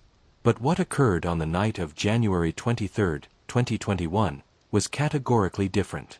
Because this time, the backcountry ranger wasn't alone. He was leading a group of 12 hikers on a guided winter trek, professional nature photographers, people carrying high-end camera equipment, people whose entire discipline was the precise documentation of what they observed. They were camping at 11,500 feet, approximately 2 miles below the summit, when the lights appeared. Not distant flickers. Not ambiguous luminosities hovering at the edge of perception. Massive structured objects hovering less than 100 yards away. Close enough to discern surface details. Close enough to hear a low-frequency hum that vibrated through their bones and made their teeth ache. The photographers captured everything. Multiple angles. Multiple cameras. High-resolution stills and 4K video. 13 witnesses recording simultaneously, all documenting exactly the same thing. Structured craft, lights arranged in geometric patterns, movement that defied every conventional principle of aerodynamics and propulsion. And this time, the recordings weren't confiscated. They weren't suppressed or classified or filed into archives that no one would ever be permitted to access. Because the witnesses were civilians with no military or governmental connections. Private citizens operating their own equipment, connected to their own networks, possessing their own ability to distribute evidence through channels that institutional power could not control. Within 48 hours, the footage was online. Within a week, it had accumulated millions of views. Within a month, major media outlets were covering the story, not as a joke, not as an oddity relegated to the final minutes of a broadcast, but as a legitimate mystery that demanded serious investigation. The official response was predictable: dismiss, deflect, offer conventional explanations, suggest the witnesses were mistaken. The footage showed misidentified drone activity. The incident was exaggerated by people seeking attention. The usual vocabulary of institutional denial, deployed with the mechanical efficiency of a process that had been rehearsed countless times before. But this time, the dismissals didn't function. Because the evidence was too clear. The witnesses were too numerous and too credible. And the researchers' network had years of corroborating data prepared for release, evidence that transformed a single incident into an undeniable pattern spanning decades. The Pikes Peak phenomenon became national news. Congressional representatives began asking questions that could no longer be deflected with form letters. Aviation authorities were compelled to acknowledge the pattern of unexplained encounters they'd been receiving reports about for years. Military officials had to concede they'd been documenting similar incidents for decades while simultaneously denying their significance. It didn't produce full disclosure. It didn't result in official confirmation of technology beyond human capability. But it cracked the dam. It forced the conversation into mainstream discourse. It made it acceptable for credible witnesses to come forward without the automatic destruction of their careers. And it validated everything the cargo pilot, the night controller, and the researcher had been investigating for years. Today, the Pikes Peak phenomenon continues. Encounters are still reported. Official investigations are ongoing. Both the acknowledged programs and the classified operations that continue working in shadows the public isn't supposed to know exist. The cargo pilot still flies. He's learned to navigate the region with heightened awareness, watching for the telltale signs that something unusual is manifesting. He's documented 7 additional encounters since that first night in February 2019. Each one recorded. Each one added to the researcher's database. The night controller still works at Denver Center. He's one of several controllers who now operate under special protocols for handling encounters in that airspace. Unofficial protocols, instructions that exist outside standard operating procedures, code phrases that alert supervisors to situations requiring attention from agencies that don't officially exist. And the researcher continues her work. Her database now contains over 400 documented cases. She collaborates with international investigators who've identified similar phenomena at other locations around the world. Mountains, geological formations with anomalous electromagnetic properties, places where the boundary between the documented and the inexplicable seems particularly permeable. She hasn't solved the mystery. She doesn't know with certainty what these phenomena are, where they originate, or what their ultimate purpose might be. But she's accumulated enough evidence to prove they're real. To prove they've been real for a very long time. And to prove that the official silence surrounding them isn't ignorance, it's policy. The story doesn't possess a neat conclusion, because it isn't finished. The lights are still appearing over Pikes Peak. Pilots are still reporting encounters. Controllers are still observing anomalies on their radar scopes. And researchers like the one who walked away from everything continue collecting evidence, one case at a time, building toward an understanding that conventional science isn't quite prepared to acknowledge. But here's what we know with certainty. Something is happening in that region. Something intelligent. Something technological. Something that operates according to rules we don't fully comprehend. And the people who've witnessed it, the pilots who've watched lights pace their aircraft through evasive maneuvers, the controllers who've tracked impossible objects across their radar screens, the civilians who've captured footage on their cameras, they're not delusional. They're not fabricating. They're not mistaken. They're witnesses to a phenomenon that challenges everything we believe we understand about what's possible in our skies. A phenomenon that governments have been documenting and investigating for decades while simultaneously denying its existence to the public. The truth isn't somewhere distant, not in some remote galaxy, not in some speculative future. It's here. Right now. In the airspace above Colorado's most famous mountain. The question isn't whether it's real anymore. The evidence has resolved that question definitively. The question now is, what are we going to do about it? The cargo pilot asks himself that question every time he flies near Pikes Peak. The night controller asks it every night he sits at his radar scope. The researcher asks it every time she adds a new case to her database. They don't have the answer yet. But they're still looking. Still documenting. Still investigating. Because they understand that comprehending this phenomenon isn't merely about satisfying intellectual curiosity. It's about understanding our position in a universe that is far stranger and more complex than we've been willing to admit. And perhaps, just perhaps, it's about making contact. Real contact. Not the one-sided observations we've been experiencing, but genuine communication with whatever intelligence is operating those lights, performing those impossible maneuvers, maintaining a presence in that specific location for reasons we cannot yet fathom. That's the goal. That's what sustains researchers like the one who sacrificed her career for this pursuit despite the ridicule, the professional damage, the institutional resistance. That's what compels pilots like the cargo pilot to continue documenting encounters despite the skepticism and bureaucratic dismissals.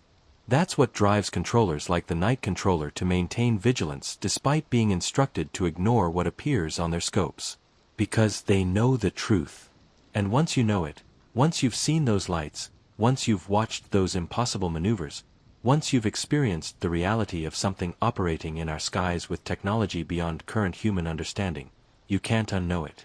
You can't retreat to a world where these encounters are merely myths and folklore, where unexplained phenomena are just material for entertainment, where credible witnesses are dismissed as attention seekers and the unstable. You can't unsee the lights over Pikes Peak. And maybe that's the point. Maybe these phenomena manifest to specific people in specific circumstances because those people will act on the information, because they'll document it, investigate it, share it. Because they'll crack the dam of official silence one case at a time until the truth can no longer be contained. If you're ever flying over Colorado at night, look out your window. Especially if you're passing near Pikes Peak. Watch the sky with attention. Pay notice to lights that move in ways they shouldn't. Listen for transmissions on the radio that don't belong. Notice if your instruments display brief anomalies that defy explanation. Because if what the cargo pilot, the night controller, and the researcher have documented is accurate, there's a reasonable probability you'll see something. Something that will make you question everything you thought you understood about what's possible. And when that happens, you'll face a choice. You can rationalize it, dismiss it, forget it. Or you can do what they did, document it, share it, add your piece to the puzzle. Because the more of us who acknowledge what's really happening in our skies, the harder it becomes for the authorities to maintain the fiction that it's not. The truth is out there. In fact, the truth is right here, hovering over Pikes Peak, waiting to be acknowledged. The question is, are you ready to see it? You ever watch security footage from your own workplace? Most people haven't. Why would you? Nothing interesting ever happens. Just hours of empty rooms, routine movements, the mundane documentation of ordinary time passing, until something appears that shouldn't be there. The woman we will call the park ranger had been serving with the Rocky Mountain National Park Service for 11 years. She'd worked every assignment the service offered: trail maintenance, search and rescue, visitor education, wildlife management. But for the past 3 years, her primary posting had been the Estes Ridge Observation Station, a remote outpost at 10,800 feet, accessible only by a rough 4-mile service road that was impassable half the year. In winter, you reached it by snowmobile. In summer, by a park service truck that had seen better decades. The station itself was small. 2 rooms. One for equipment, weather monitoring instruments, radio gear, emergency supplies stacked in military surplus shelving. One for the ranger on duty, a desk, a cot, a wood stove that consumed firewood with relentless appetite, and a wall of windows facing west toward the Continental Divide. The windows were the entire purpose of the structure. Unobstructed views across 40 miles of wilderness. Perfect for spotting wildfires, monitoring weather formations, observing wildlife movements, and perfect, as it turned out, for seeing things in the sky that had no business being there. The park ranger had completed dozens of overnight shifts at Estes Ridge. She preferred them, the solitude, the silence, the way the darkness transformed familiar mountains into alien landscapes rendered in shades of black and deeper black. Most rangers despised the overnight assignments. Too isolating, too cold, too boring. But the park ranger found them peaceful. 8 hours alone with her thoughts, her audiobooks, and the vast Colorado night pressing against the glass like something trying to get in. On March 8, 2020, she drove up to the station at 9:47 p.m. for a routine overnight observation shift. Standard protocol. Check the instruments. Record weather data every 2 hours. Monitor the radio for emergency calls. Watch for unusual activity, smoke, unauthorized vehicles, anything requiring ranger response. The weather was immaculate. Temperature 22 degrees Fahrenheit. Wind calm. Cloud cover 0. One of those crystalline mountain nights where every star presents itself with individual clarity, where the Milky Way sprawls across the sky like a physical structure you could reach up and touch, where the darkness is so complete it develops texture. Not empty but thick, layered, possessing depth the way deep water possesses depth. The park ranger established her routine exactly as she always did. Started a fire in the wood stove. Brewed coffee strong enough to keep consciousness anchored through the small hours. Loaded an audiobook on her tablet, a thriller about corporate espionage that was sustaining her through these long shifts, 1 chapter per night. She also activated the station's surveillance system. This detail is important. The observation station had been equipped with a basic security installation the previous year. Nothing sophisticated, just 4 cameras. 1 covering the exterior door. 1 covering the equipment room. 1 covering the observation room where the park ranger would spend her shift. And 1 mounted outside facing west, primarily employed for time-lapse photography of weather patterns and cloud formations. The cameras recorded continuously to a digital storage system that retained footage for 30 days before automatically overwriting. Standard security protocol. The recordings had proven useful exactly twice in the 3 years since installation. Once when equipment damage required footage review to determine whether the cause was weather or vandalism, and once when a black bear had shattered a window attempting to access the interior. Mostly the cameras simply ran, accumulating nothing more interesting than rangers sitting at desks, drinking coffee, and fighting to remain conscious through the pre-dawn hours. The park ranger activated the system at 10:15 p.m. She noted the timestamp in her shift log, standard procedure, then settled into the observation chair by the western windows and started her audiobook. At 11:43 p.m., she saw the lights. 3 of them. Blue. Bright enough to cast shadows on the observation room floor.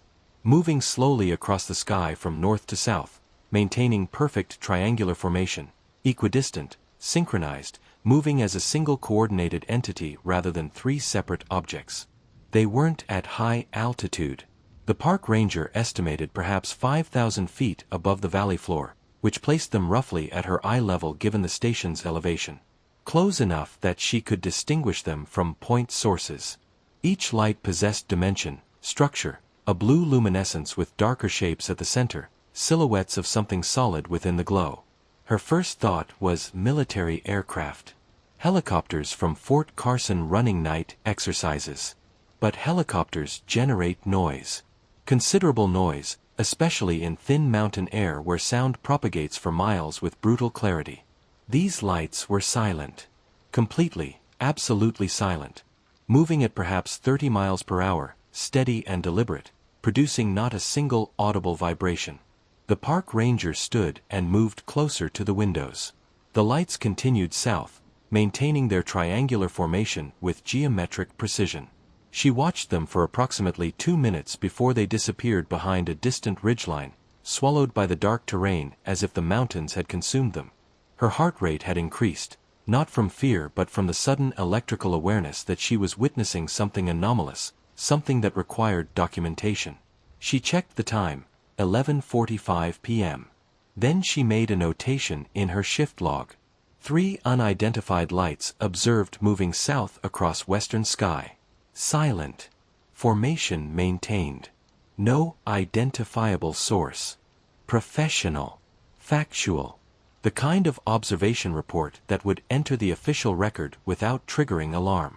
But privately, the park ranger was thinking what every person thinks when they observe lights in the sky that refuse to behave according to the rules they're supposed to follow. What the hell was that?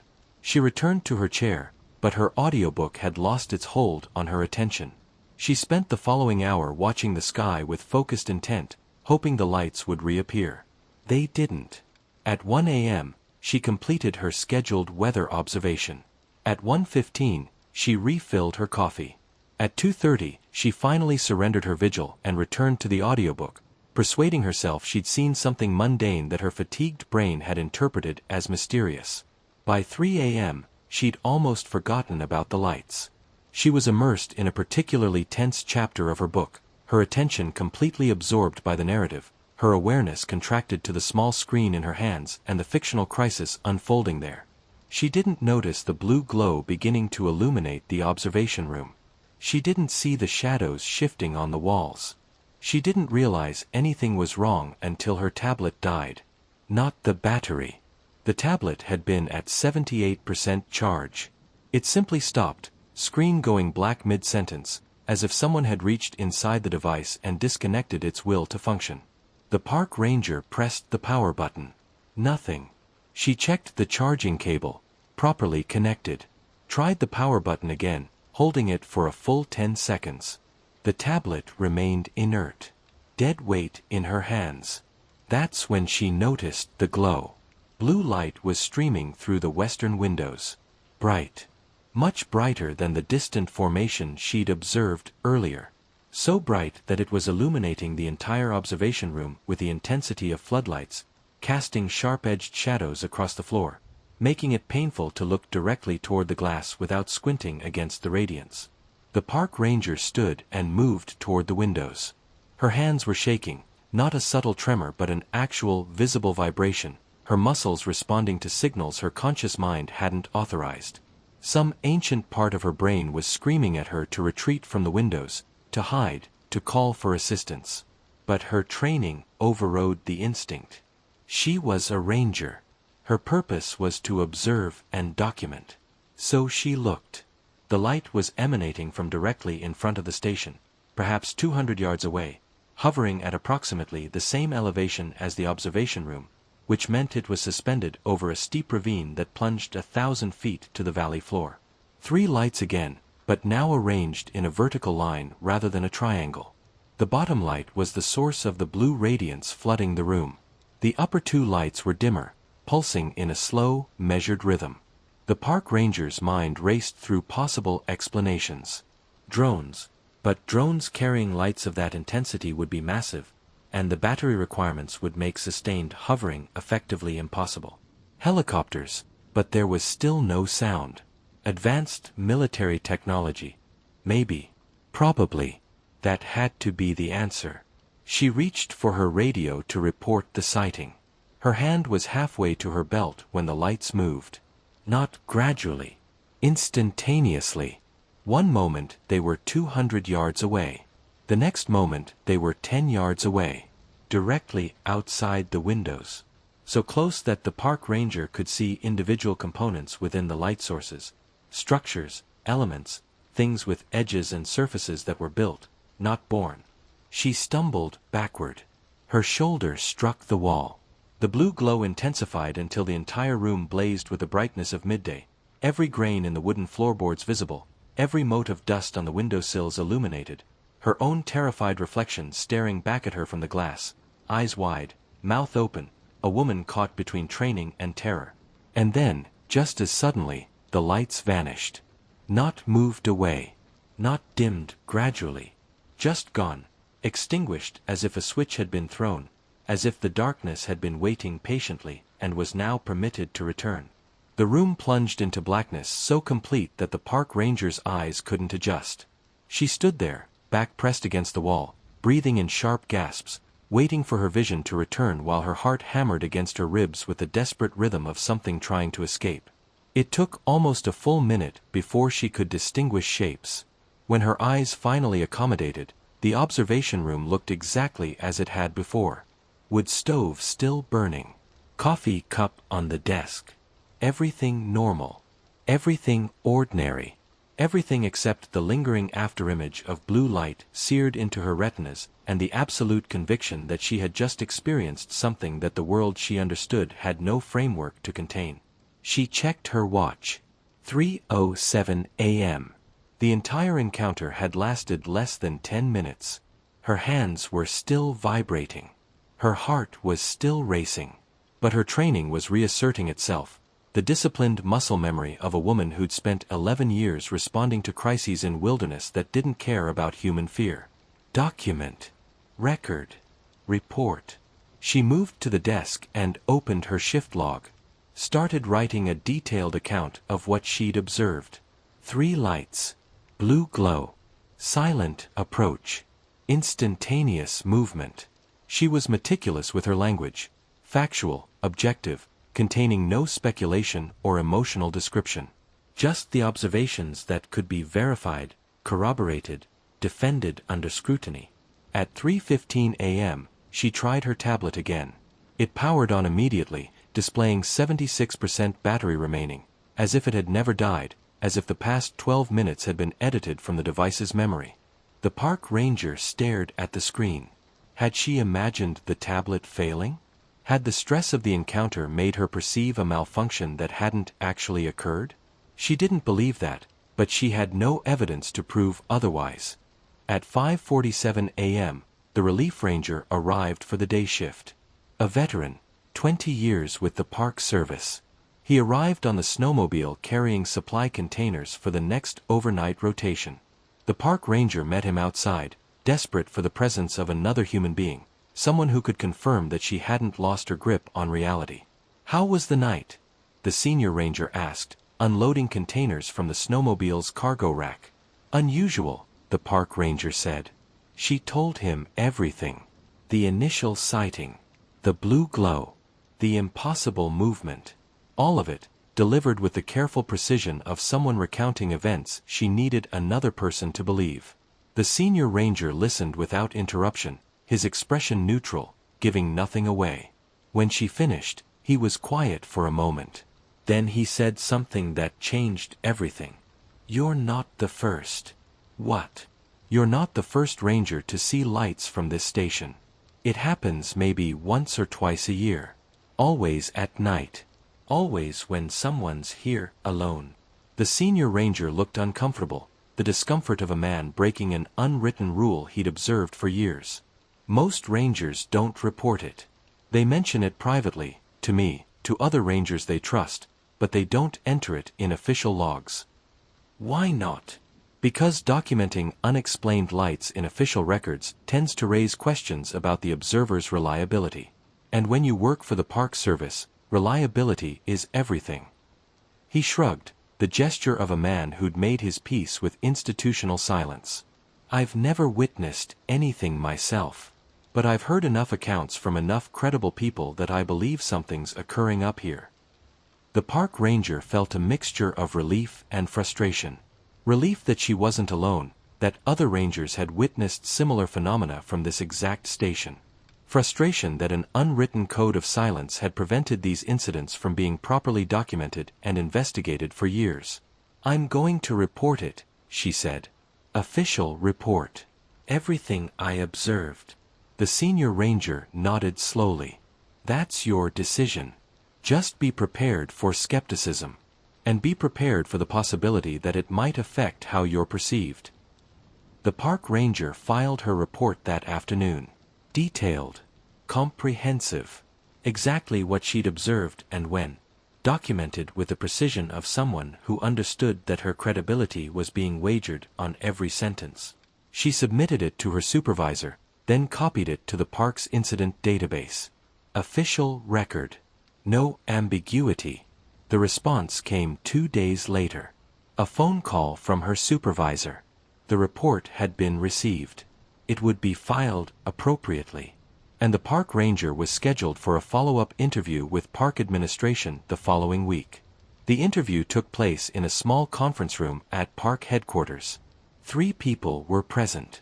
The park ranger's supervisor, a regional administrator the park ranger had never met, and someone identified only as a consultant from the Department of the Interior. No name provided, just a title, a leather-bound notebook, and eyes that never made direct contact with hers. They asked questions. Specific, probing questions about the light's appearance, behavior, duration. Questions about the park ranger's health, her sleep patterns, her stress levels. Questions about whether she'd consumed any substances, medications, alcohol, anything that might compromise perception. Questions about the station's equipment. Had she checked for malfunctions, electromagnetic interference, anything that might produce unusual visual phenomena? The park ranger answered every question honestly. No, she hadn't been drinking. No, she wasn't on any medication. Yes, she'd verified the equipment. Everything functioning normally. Yes, she was certain about what she'd observed. The consultant took extensive notes without once looking directly at her, just wrote continuously in that leather-bound notebook, occasionally requesting clarification on specific details, recording her answers with the detached efficiency of someone cataloging specimens rather than listening to a human being describe something that had terrified her. When the interview concluded after 90 minutes, the park ranger was told her report would be reviewed and she'd be contacted if additional information was required. She never heard from them again. Her report disappeared into the bureaucratic machinery, consumed by the same institutional digestive system that had processed and eliminated similar accounts for years. No follow-up. No investigation. No acknowledgement that anything unusual had occurred at Estes Ridge on the night of March 8th. But the park ranger couldn't forget. The experience lived in her. The memory of those lights, the blue radiance, the way they'd relocated with impossible velocity, the absolute certainty that she'd witnessed something beyond the boundaries of conventional explanation. It stayed with her the way a wound stays, healing on the surface while the deeper tissue remembers. She returned to Estes Ridge for her next scheduled overnight shift 3 weeks later, March 29th. Same routine. Same procedures.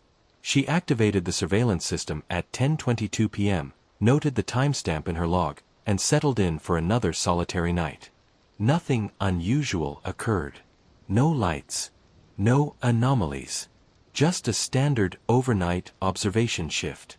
She completed her weather recordings, monitored the radio, watched the stars wheel across the sky in their ancient, indifferent rotation. At 6 a.m., the relief ranger arrived and the park ranger drove home. Tired, but unremarkably so. It wasn't until 2 days later that everything changed. April 1st, 2020. The park ranger was at home, reviewing shift logs from the past month, routine administrative work, ensuring her documentation was complete and properly formatted. She decided to check the surveillance footage from her most recent shift at Estes Ridge. Partly from curiosity, partly because she wanted to determine whether the cameras had captured anything she might have missed during her first encounter with the lights. She accessed the Park Service's digital storage system through her work laptop. Located the footage from March 29th. 8 hours of continuous recording from all 4 cameras. She started with the exterior west-facing camera, the one positioned to capture any unusual aerial activity. The footage was exactly what she expected. 8 hours of darkness, occasionally punctuated by the slow transit of stars across the frame. Nothing unusual. Nothing noteworthy. Then she opened the footage from the observation room interior camera. The first hour was normal. The park ranger visible in the frame, sitting at the desk, occasionally standing to check equipment or refill her coffee. Standard overnight ranger activities captured in the greenish tint of low-light recording. Nothing that warranted a second viewing. At the 3:47 a.m. timestamp, something changed. The camera's field of view encompassed most of the observation room. The park ranger was visible in the right portion of the frame, seated in the observation chair, apparently reading on her tablet. The wood stove glowed in the lower left. The windows were dark behind her. Then, for exactly 1 second, the frame changed. Instead of the observation room, the camera showed a close-up of the park ranger's face. Not a different camera angle. Not a zoomed view from the same perspective. A completely different image, as if the camera had teleported directly in front of her face. Close enough to see individual pores in her skin. Close enough to count her eyelashes. Close enough to see the reflection of something blue in her pupils. 1 second. Then the view snapped back to the normal wide angle of the observation room, the park ranger still sitting in her chair, apparently unaware that anything unusual had occurred. The park ranger stared at her laptop screen. She backed up the footage. Watched it again. The transition was instantaneous. No gradual zoom, no camera movement, just a sudden 1 second insertion of a completely different image into the continuous recording. She checked the timestamp. 3:47 and 3 seconds a.m.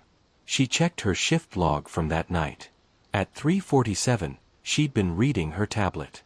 She'd been alone in the observation room. There had been no camera malfunction reported. No one had been present with a secondary camera. She'd been by herself for the entire shift. So how had that image entered the surveillance footage? The park ranger's hands were shaking again, the same physical response she'd experienced during her encounter with the lights 3 weeks earlier. Because this wasn't an anomaly that could be filed under technical malfunction. This was impossible. You cannot accidentally record a close-up of someone's face from a camera mounted on a wall 12 feet away. You cannot insert a single second of different footage into a continuous recording without leaving obvious artifacts of digital editing. And you certainly cannot capture an image showing the subject unaware of being filmed from 6 inches away when that subject was alone the entire time. She examined the footage frame by frame. The transition was immaculate. No artifacts. No compression errors. No signs of digital manipulation. One frame showed the observation room. The next frame showed her face. The frame after that showed the observation room again. Clean. Perfect. Impossible.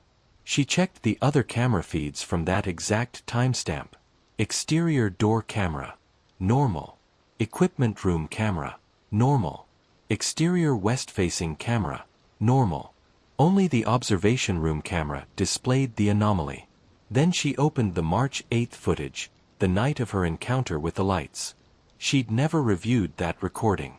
She'd filed her report immediately after the incident and moved forward, assuming the cameras would have captured nothing useful since the lights had been beyond the station's walls. She was wrong. The footage from March 8th showed the blue glow flooding the observation room. Showed the park ranger standing at the windows, her silhouette sharp against the brilliant illumination. And it showed something else, something the park ranger hadn't perceived during the encounter itself. At the 3 hours 4 minutes and 17 seconds timestamp, for exactly 1 second, the interior camera footage changed. Just like the March 29th recording, 1 second of different footage inserted into the continuous stream. But this time it wasn't a close-up of the park ranger's face.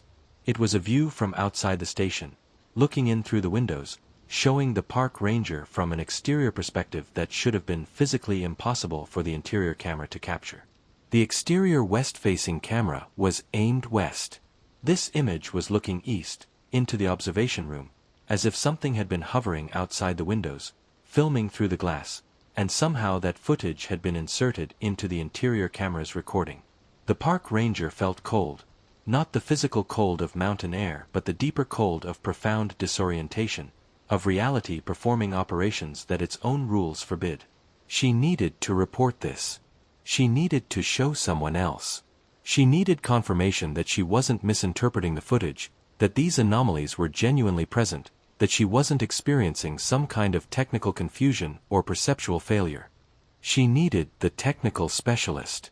The man we will call the technical specialist was the Park Service's regional technology expert, based out of Boulder, responsible for maintaining the surveillance systems, radio equipment, and digital infrastructure for all observation stations across the region.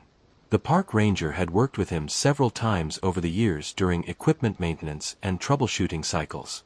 He was meticulous, thorough, the kind of technician who could diagnose problems that defeated everyone else. More importantly, he was someone who wouldn't dismiss unusual findings without proper investigation. Someone who understood that technical anomalies sometimes revealed truths that comfortable explanations couldn't accommodate. The park ranger sent him an email. Careful, measured, mentioning only that she'd discovered unusual artifacts in surveillance footage and would value his technical expertise in reviewing them. Could he meet her at the Park Service office in Boulder within the next few days? The technical specialist responded within an hour. Tomorrow afternoon. Bring the footage. He'd examine it. That night, the park ranger barely slept. She kept returning to that 1-second image. Her face captured from impossible proximity, the blue reflection in her pupils, the absolute certainty that she'd been alone. That no person and no device had been that close to her during the shift. Unless something had been there. Something she hadn't seen. Something that didn't register to her perception but registered to the camera. Something that could manipulate recording systems. Something that wanted to document its own presence without being directly observed. The thought was terrifying, but it was also propulsive, driving her forward rather than pushing her back. Because if this footage showed what she believed it showed, it was no longer about her personal experience. It was evidence. Concrete, verifiable, digital evidence of phenomena that official channels refused to acknowledge. Evidence that could be analyzed, tested, and defended. And that meant everything was about to change. Tomorrow she would show the technical specialist the footage. And together, they would begin to understand exactly what had been recording them from Estes Ridge, what had been watching, what had been documenting, and what it meant that something could insert images into supposedly secure surveillance systems without leaving any trace of how it had been done. Are you ready to see what the technical specialist discovered?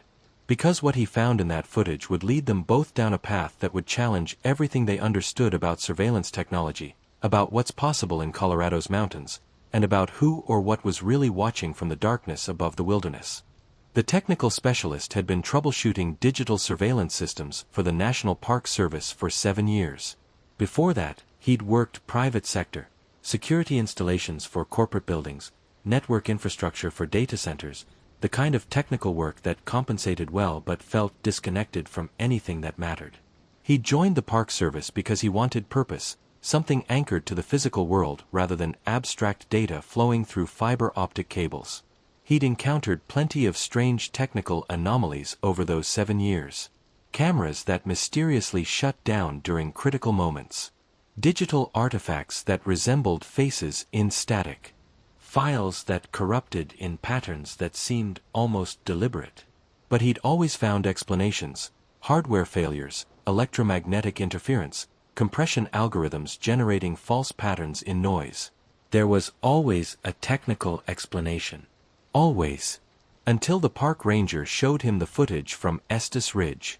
They met at the Boulder office on April 2, 2020. The building was largely deserted. Pandemic protocols had sent most staff to remote work. The technical specialist had his own office, a small windowless room crowded with monitors, testing equipment, and server racks.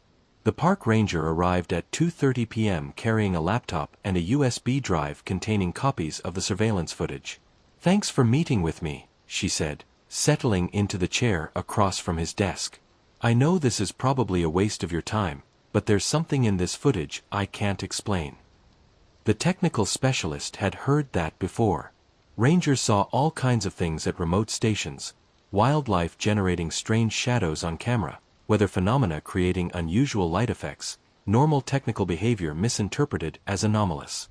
9 times out of 10, he could resolve the mystery within 5 minutes. "Let's see what you've got," he said. The park ranger opened her laptop and navigated to the March 29th footage. She played it at normal speed. The technical specialist watched the observation room, the park ranger sitting in her chair, reading, everything ordinary. Then the image changed for exactly 1 second. A close-up of her face replacing the wide room view, then instantly back to normal. He blinked. "Can you play that again?" She backed up the footage. Same result. 1 second of completely different footage inserted seamlessly into the continuous recording. "Okay," the technical specialist said slowly. "That's unusual. Could be a splicing artifact. Sometimes file transfers introduce frame insertion errors. Do you have the original, or is this a copy?" "This is direct from the Park Service storage server. No transfers. No copies. Original continuous recording."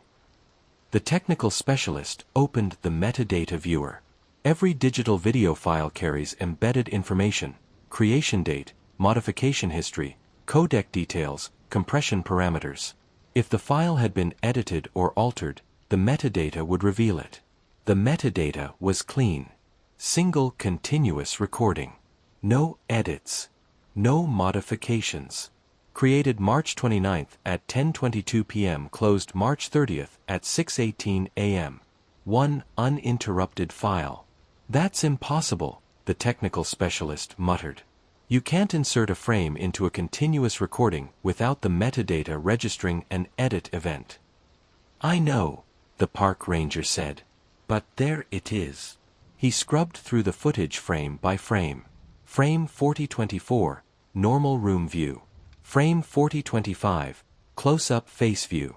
Frame 4026, back to normal room view. No compression artifacts. No signs of digital manipulation. Just a clean, impossible transition. He studied the close-up frame. Perfect focus. Perfect exposure. That's not a zoomed image from the wide-angle lens. That's a completely different shot, taken from maybe 6 inches away from your face. How close was the nearest other camera? There wasn't one. I was alone in the station. The only cameras were the fixed surveillance units. The technical specialist pulled up the camera specifications. Axis IP cameras. Fixed lenses.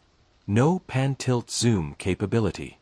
The interior camera had a 90-degree horizontal field of view from a wall-mounted position 12 feet away. Producing a close-up like the one in the footage would require physically positioning a camera within inches of her face. He examined the close-up more carefully. Something caught his attention.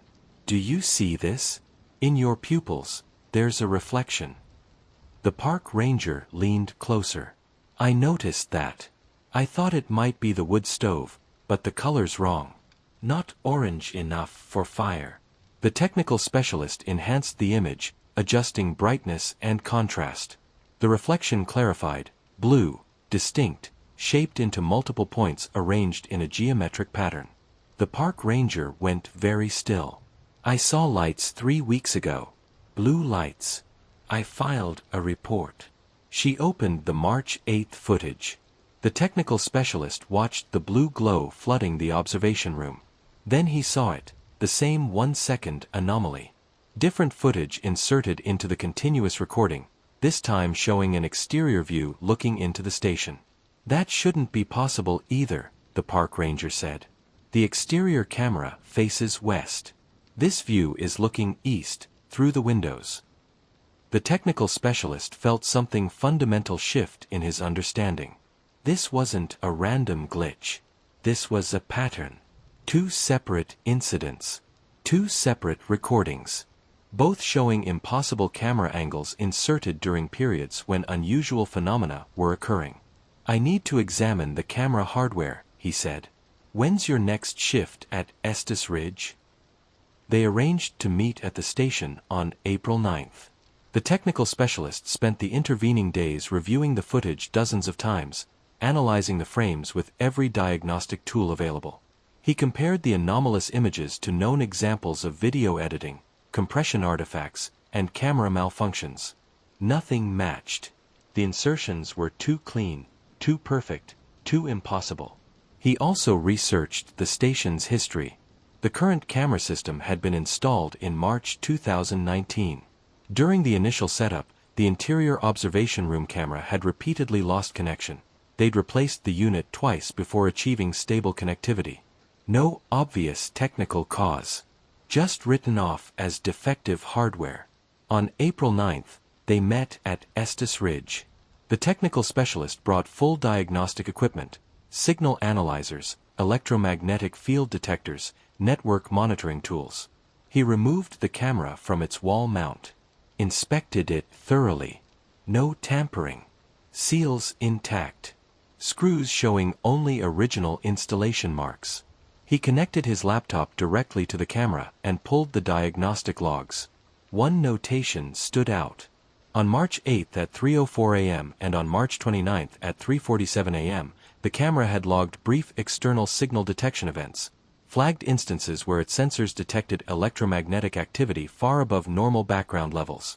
These timestamps match exactly when the anomalous frames appeared, the technical specialist said. Something was generating powerful electromagnetic signals at those precise moments. Could that cause the camera to record images that aren't there? Not like this. EM interference causes static, pixelation, corrupted frames, not clean insertions of completely different images. He set up his electromagnetic field detector and began sweeping the observation room. Background levels normal everywhere, near the windows, the walls, the equipment. Then he reached the camera mount location. The detector's readings spiked dramatically. Not just elevated, orders of magnitude above normal.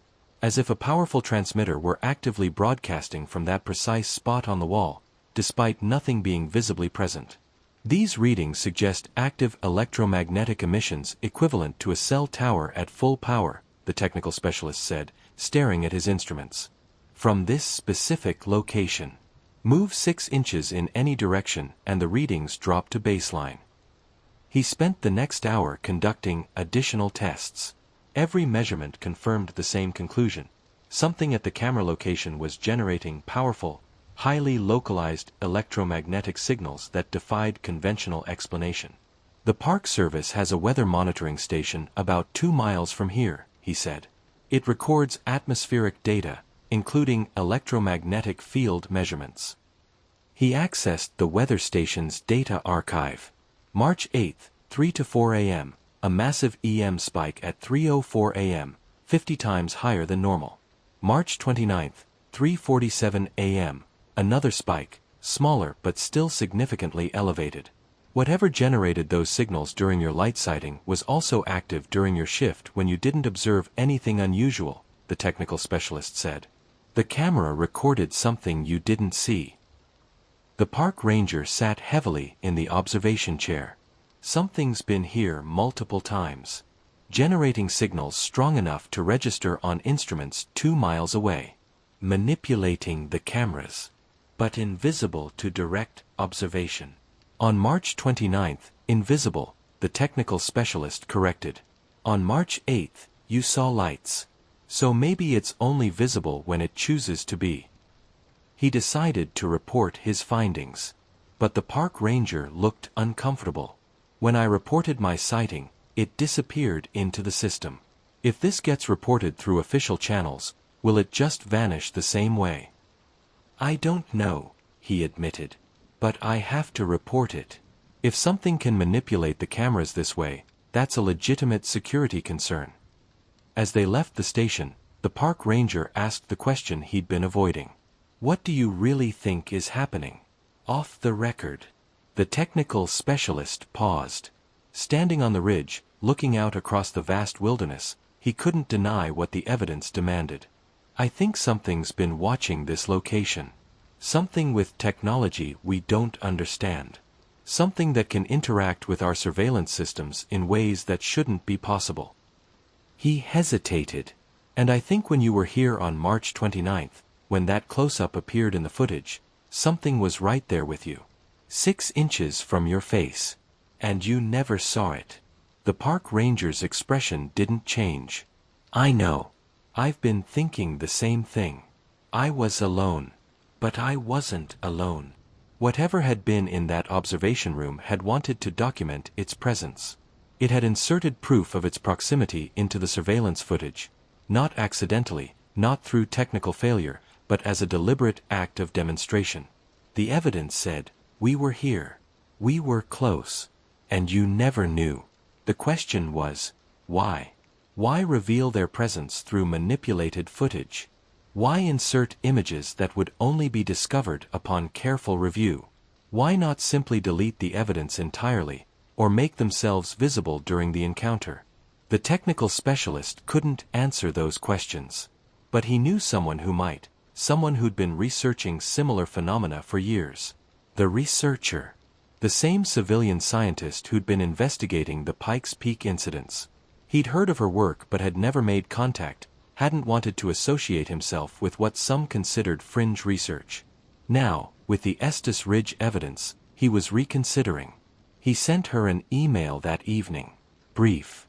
Professional. Mentioned unusual anomalies in surveillance footage that might be relevant to her research. The researcher responded within hours. She could meet him in Boulder the next day. Bring the footage, the camera, all electromagnetic documentation. The researcher's workspace wasn't what the technical specialist expected. No laboratory. No instruments. Just a converted garage apartment filled with filing cabinets, computers, and walls covered in maps and photographs. But the organization was formidable. Every case labeled, every incident cross-referenced, every piece of evidence meticulously catalogued with the precision of someone building a case that would one day need to survive hostile scrutiny. She watched both anomalous sequences without comment. When the footage ended, she sat back. You checked the metadata? Thoroughly. No signs of editing. This is the fourth case I've seen with surveillance manipulation characteristics, the researcher said. But it's the clearest. She pulled up her files. The first case, 2017, a fire lookout station near Leadville. The observer reported lights, and subsequent footage review revealed a 1-second insertion showing his own back from an impossible angle. Dismissed as camera malfunction. The second, 2018, an unmanned weather station in Wyoming. Impossible angles during documented EM anomalies. Attributed to solar activity. The third, 2019, a different park ranger at a different location. Same pattern. Dismissed as a defective sensor. 4 cases in 5 years, the researcher said. All in Colorado or Wyoming. All at remote observation stations. All involving the same pattern. Visual phenomena, electromagnetic anomalies, and surveillance manipulation. All officially dismissed. So this has been happening systematically for years, the technical specialist said. And it's always suppressed. Not dismissed, the researcher corrected. Suppressed.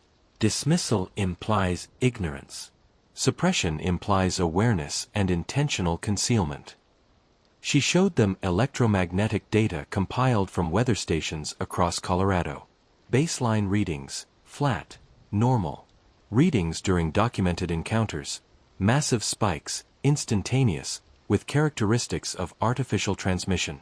Specific frequencies. Modulated patterns. Clear start and end points. These aren't natural phenomena, she said.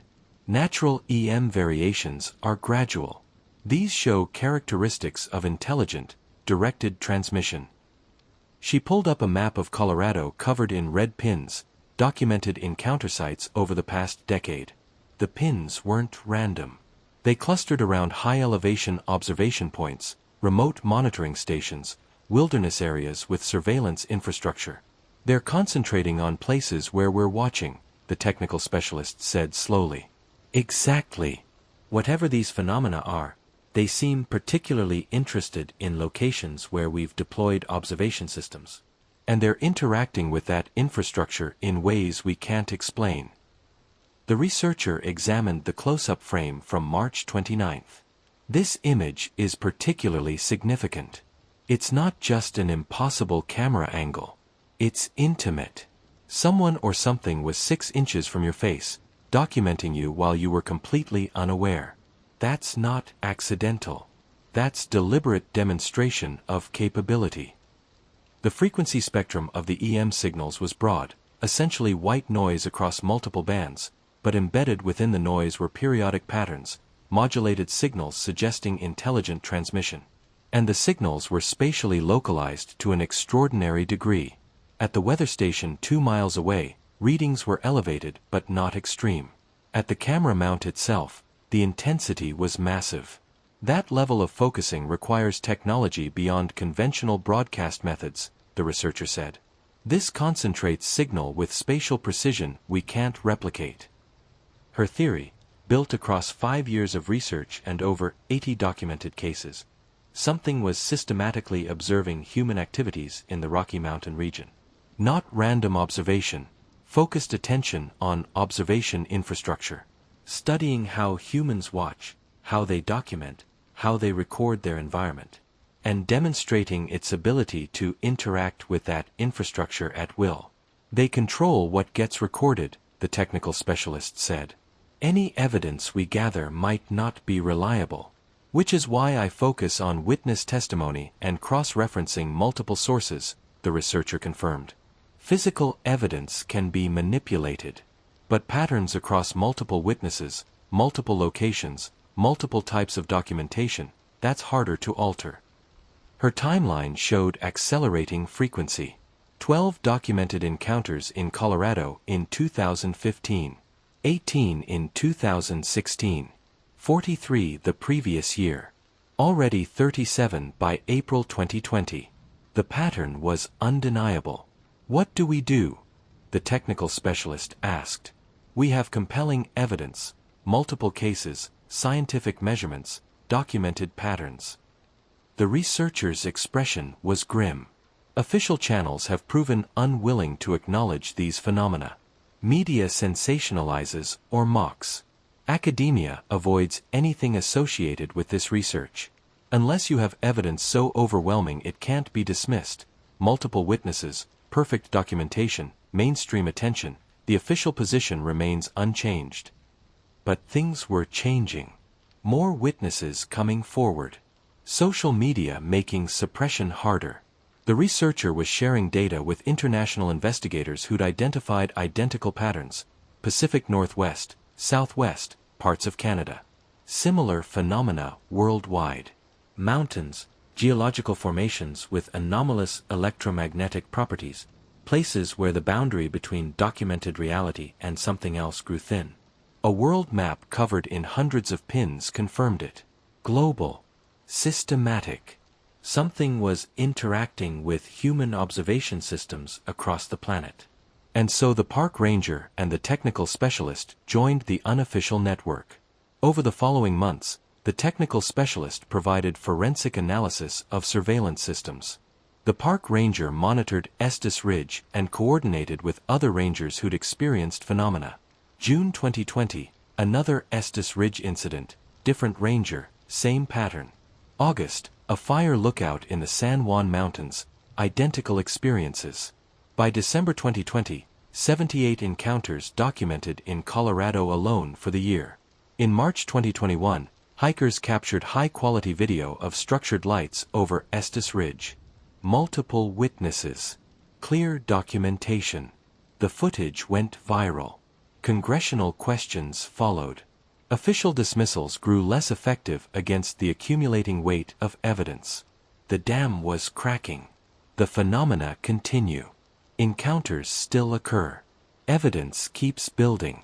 The park ranger still takes shifts at Estes Ridge. She's had 3 more encounters since that first night in March 2020. Each time the cameras capture impossible images. Each time the electromagnetic instruments register massive anomalies. She's no longer afraid. Not exactly. She's vigilant, constantly aware that when she's alone at that observation station, she may not be alone at all. That something might be there with her, 6 inches away, documenting her while she documents the wilderness. The technical specialist continues refining his analytical protocols for surveillance anomalies. The researcher keeps collecting evidence, case by case, building toward an understanding that official institutions refuse to fully acknowledge but can no longer completely ignore. The truth is emerging. Slowly, imperfectly, against resistance, but emerging nonetheless. If you're ever in Colorado's mountains at night, pay attention. Watch for lights in formation. Notice if your devices behave strangely. Check your footage carefully. Because if the patterns hold true, there's a reasonable chance you'll encounter something that's been watching our wilderness for years, something particularly interested in our observation infrastructure, something that can manipulate our recording systems in ways we don't fully understand. And when you encounter it, document everything. Report it. Share it. Because every piece of evidence helps. Every witness adds to the pattern. Every documented case makes the official narrative of denial harder to sustain. Something is out there. Something with sophisticated technology. Something with apparent interest in our observation capabilities. Something that leaves traces in our surveillance systems. Impossible images, electromagnetic signatures, documented proof of its presence. The lights over Estes Ridge aren't going away. The question that keeps the park ranger awake at night isn't whether they're real. She knows they're real. She's been within inches of them without knowing it. She has the footage to prove it. The question is, what are they waiting for? You ever wonder who decides what gets documented and what gets buried? In the military, there's a chain of command for information. Reports ascend. Orders descend. Everything is supposed to be transparent, accountable, recorded for the permanent archive. But sometimes information simply disappears. And the people who attempt to document it find themselves locked out of the very systems they're authorized to use. The woman we will call the Watch Commander learned this the hard way. The Watch Commander had served with NORAD, the North American Aerospace Defense Command, for 16 years. She'd risen from junior analyst to senior watch officer, spending thousands of hours monitoring radar screens, tracking aircraft, satellites, missiles, anything that traversed North American airspace. She knew the protocols with the intimacy of someone who'd lived inside them for nearly 2 decades. She knew the systems. She knew what belonged in the sky and what didn't. On February 19, 2021, at the Telluride Mountain Air Defense Installation, she saw something that didn't belong. The Telluride facility isn't widely known. It isn't supposed to be. Officially, it's a weather monitoring station operated by the National Weather Service. Unofficially, it's a military radar installation positioned at 11,200 feet in the San Juan Mountains, tracking airspace across southwestern Colorado and northern New Mexico. The location is strategic: high elevation, unobstructed sight lines, minimal civilian interference. The Watch Commander led the night shift. 7 personnel, 3 radar operators, 2 communications specialists, 1 systems technician, and 1 security agent. Standard overnight operations meant monitoring routine air traffic, logging scheduled flights, watching for anomalies. Most nights were quiet. Commercial airlines following predictable corridors. Occasional military traffic from regional bases. Weather balloons. Satellites. Nothing that required command-level attention. February 19th started like any other night shift. The Watch Commander arrived at 10 p.m. for the 10:30 briefing. Temperature outside, 14 degrees Fahrenheit. Wind gusting to 35 knots. Clear skies, perfect conditions for radar observation. At 11:47 p.m., the Watch Commander was reviewing routine traffic logs when the senior radar operator flagged an unusual contact. "Commander, I have an unidentified track at bearing 270. Range 42 miles. Altitude approximately 30,000 feet. No transponder. High velocity. Descending rapidly." The Watch Commander moved to the operator's console. The radar return was clear, solid contact. Speed indicator, Mach 2.1, approximately 1,400 miles per hour. Descent rate, approximately 6,000 feet per minute. Numbers consistent with military aircraft. But something felt immediately wrong. Any scheduled military traffic in that sector? Negative, Commander. No filed flight plans. No active military exercises. No transponder signal. "Get me voice contact," Standard intercept protocols. The operator opened the emergency frequency. Unidentified aircraft at bearing 270, 40 miles southwest of Telluride. You are in restricted airspace. Identify yourself immediately on this frequency. No response. The watch commander watched the radar screen. The object continued descending. 24,000 feet. 20,000. 18,000. Still supersonic. Still silent. Still anonymous. Unidentified aircraft. This is Telluride Air Defense Installation. You are approaching mountainous terrain at unsafe altitude. Identify yourself and state your intentions immediately. Nothing. The object descended through 15,000. 12,000. Heading directly toward the San Miguel River Valley, roughly 8 miles west. At its current trajectory, terrain impact was imminent. Get me Peterson Air Force Base, the watch commander ordered. Possible aircraft emergency in progress. As the communications specialist worked the satellite uplink, the watch commander kept her eyes on the scope. 10,000 feet. 8,000. 6. 4. Commander, the contact just stopped.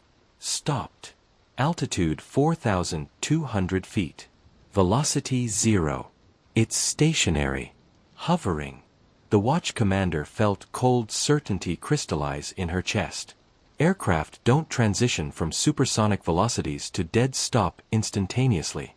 The deceleration forces alone would obliterate any known airframe and kill every occupant through sheer physics. But the radar return was unambiguous. Something was out there, motionless at 4,200 feet above the valley floor, 8 miles from their position. Confirm your readings.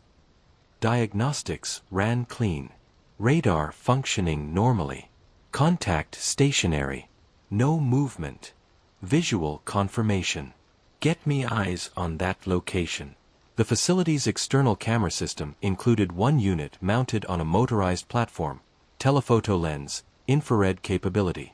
The overnight security agent controlled it. Pan camera 3 to bearing 270, the watch commander ordered. Target is 8 miles out, approximately 4,000 feet above the valley floor. Copy, Commander. The camera panned across the dark mountain landscape. Infrared filter engaged, rendering the world in shades of gray. Nothing visible except terrain, until the security agent stopped the pan. There. Center frame. The watch commander leaned closer to the monitor. For a moment, she saw nothing. Then her perception adjusted and she identified it, a vertical shadow. Not a shadow cast by something. A shadow itself. A column of darker darkness, perfectly vertical, suspended in the air above the valley. No lights. No visible structure. Just absence. A void in the shape of a cylinder, perhaps 50 feet tall and 20 feet in diameter, hanging motionless in space as if gravity had forgotten it existed. What the hell is that? The radar operator said from her console. Unknown, the watch commander replied. Her command voice steady despite the strangeness pressing against every rational framework she possessed. Record everything. Maintain radar track. Communications. Notify Peterson that we have confirmed visual on unidentified aerial phenomena. Peterson is requesting classification details. Tell them we have an unidentified object exhibiting unconventional flight characteristics. Vertical orientation. Hovering capability. No visible propulsion. No radio contact. No transponder. She paused, choosing the next word with the precision of someone who understood that language in military reports carried permanent consequences. Classification level to be determined. Unconventional flight characteristics. The military's careful vocabulary for things that refuse to obey known aerospace principles. The language deployed in reports about phenomena that no one in uniform was permitted to call what they obviously were. How long has it been stationary? 3 minutes, 40 seconds. The watch commander made her decision. All personnel, document everything. Radar tracks, camera footage, radio logs, observer notes. This is a reportable incident under NORAD Protocol 772. Full documentation required. Protocol 772, specifically designated for encounters with unidentified aerial phenomena exhibiting characteristics beyond conventional aircraft capability. Comprehensive documentation. Immediate reporting to command. Classified handling of all materials. In 16 years of service, the watch commander had never activated it. She'd been briefed on it during advanced training, had studied the procedures theoretically, but had never encountered anything that warranted its use. Until now. Commander, object is moving. Ascending. Velocity increasing rapidly. On the radar screen, the contact was climbing. 4,500 feet. 5,000. 6,000. Acceleration beyond anything the watch commander had ever witnessed.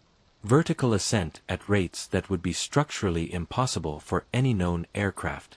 Stay on it with the camera. Trying, Commander. It's moving too fast. The camera panned upward, but the vertical shadow was already vanishing from frame. 10,000 feet. 15. 20. Speed climbing, Mach 1, Mach 2, Mach 3. Numbers that shouldn't exist for vertical ascent. Numbers that violated everything the watch commander understood about aviation, physics, and the structural limits of matter moving through atmosphere. Altitude 40,000 feet. Velocity Mach 4.2. Contact fading. A pause. Lost. Contact no longer on scope. The operations room went silent. 7 people had just witnessed something that shouldn't exist, something that had descended at supersonic speed, stopped instantaneously, hovered for 4 minutes, then accelerated vertically beyond the capability of any known technology on Earth. The watch commander noted the timestamp. She entered it into her command log. Unidentified aerial phenomena. Bearing 270, 8 miles from facility. Duration 4 minutes 17 seconds. Unconventional flight characteristics confirmed by radar and visual observation. Full documentation in progress. Compile all camera footage from the past 30 minutes, she ordered. Pull all radar data from 0345 to 0430. Complete radio log. Everything backed up and secured before shift end. And everyone maintains operational security. This incident is classified until reviewed by command. No external communications. No personal recordings. Everything through official channels. She saw nods around the room. They understood.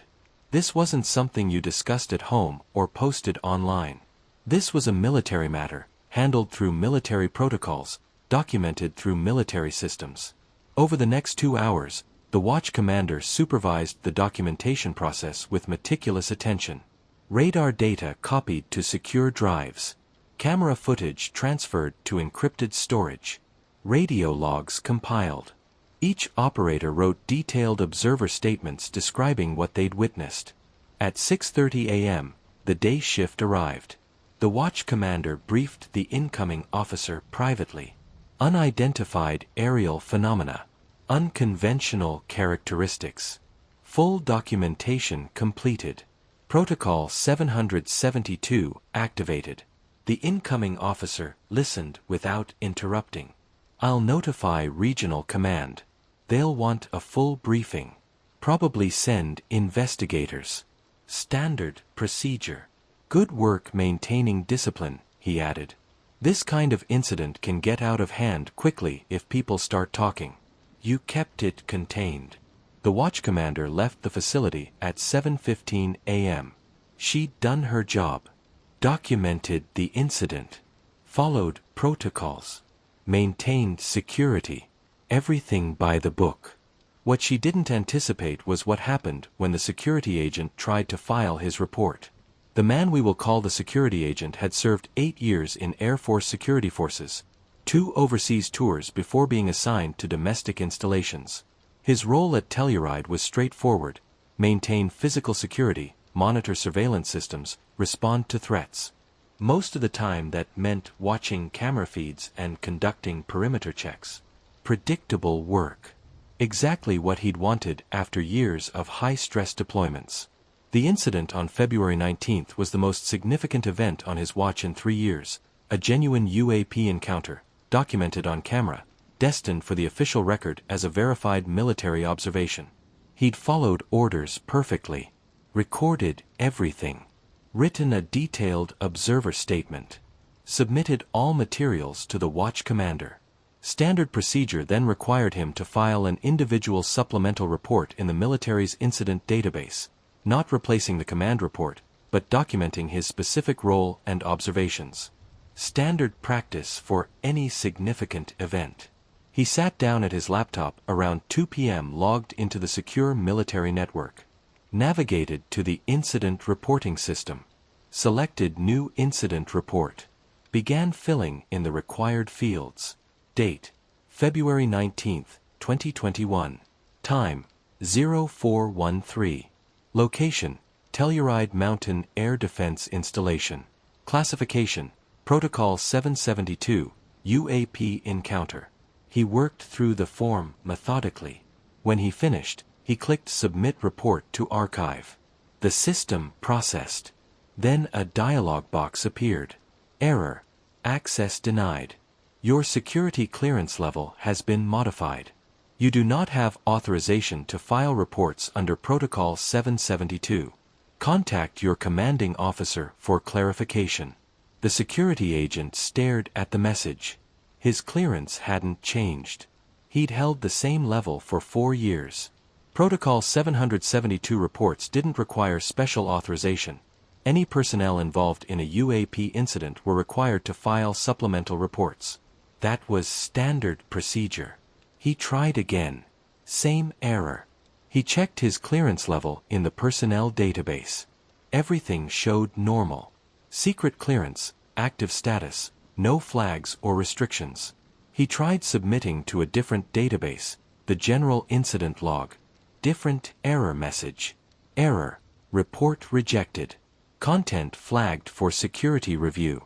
Reports containing classified UAP information must be filed through designated channels. Your access to designated channels has been restricted pending review. His access had been restricted. When? By whom? And why hadn't he been notified? He called the watch commander. "Commander, I'm trying to file my supplemental report. The system is denying my access. Says my clearance has been modified." A pause. What exactly does it say? He read both error messages verbatim. Another pause. Longer. That's strange. I filed my command report this morning without any issues. Let me check something. Keyboard sounds in the background. According to the personnel database, your clearance is still active. Hasn't been modified. That's what I'm seeing too. But the incident reporting system is blocking me. Try accessing Protocol 772 documentation. View access only. The security agent navigated to the Protocol 772 archive. Entered his credentials. Access denied. I'm locked out completely. Can't even view the protocol guidelines. He heard the watch commander take a sharp breath. Something's wrong. Stay by your phone. I'm going to contact Regional Command.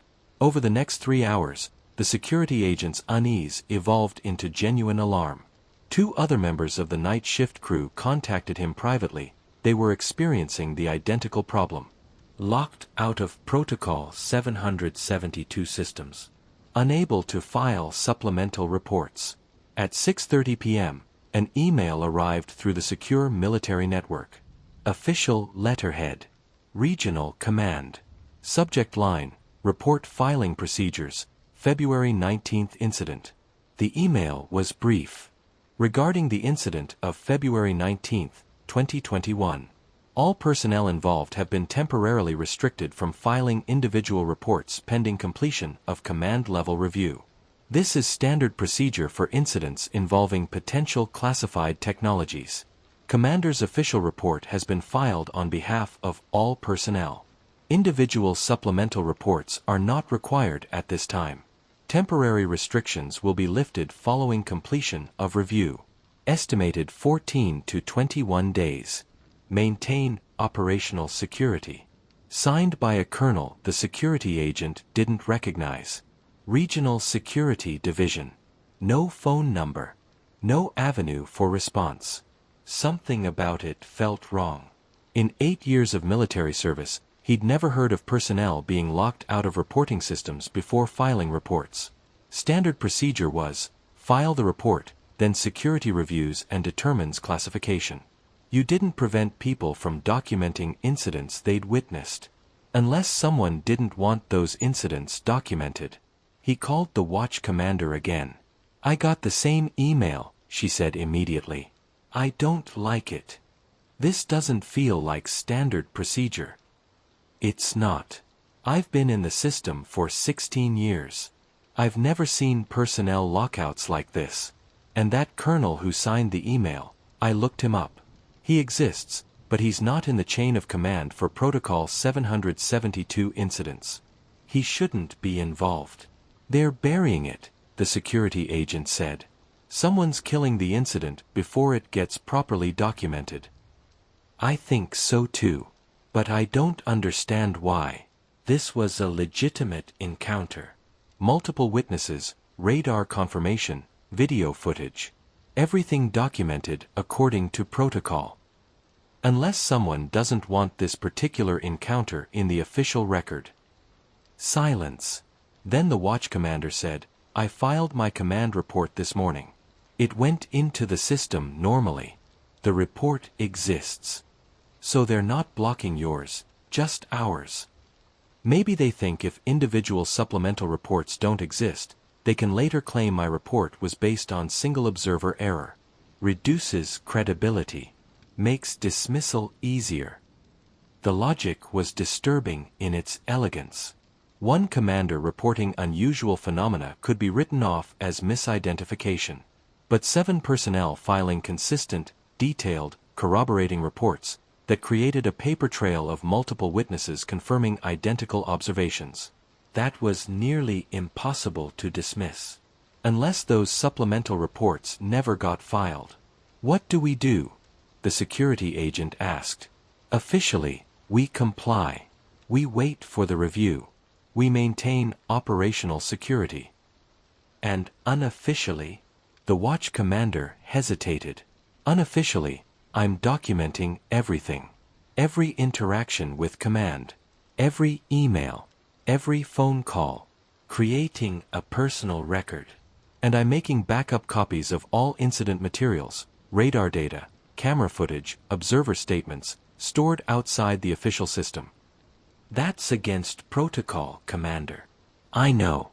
But so is preventing personnel from filing mandatory reports. Someone's already breaking protocols. It's not us. The security agent understood what she was really saying.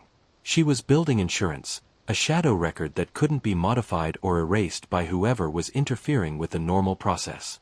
Evidence preserved against institutional erasure. I have the original camera footage on a personal drive, the security agent said carefully.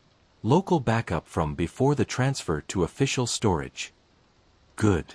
Keep it secure. Don't mention it to anyone. They both understood they were crossing lines that could end their careers. Military personnel don't retain personal copies of classified materials. They don't create shadow archives outside official channels. But they were also protecting the integrity of what 7 people had witnessed, ensuring that if the official record was sanitized, proof would survive. Commander, one more thing. The camera footage. The vertical shadow we saw. On the recording, it's less clear than I remember. Barely detectable.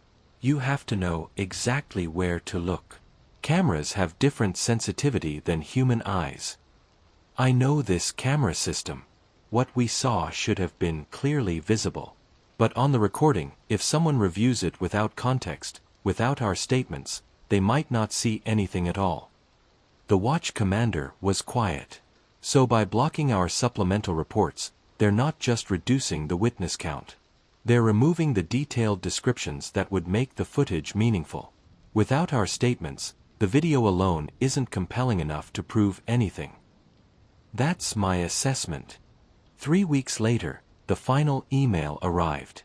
Different sender. Air Force Personnel Command. Subject: Clearance Status Update.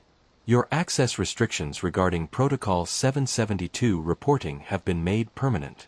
This decision is based on security review findings and is not subject to appeal. All incident materials remain classified at the highest level.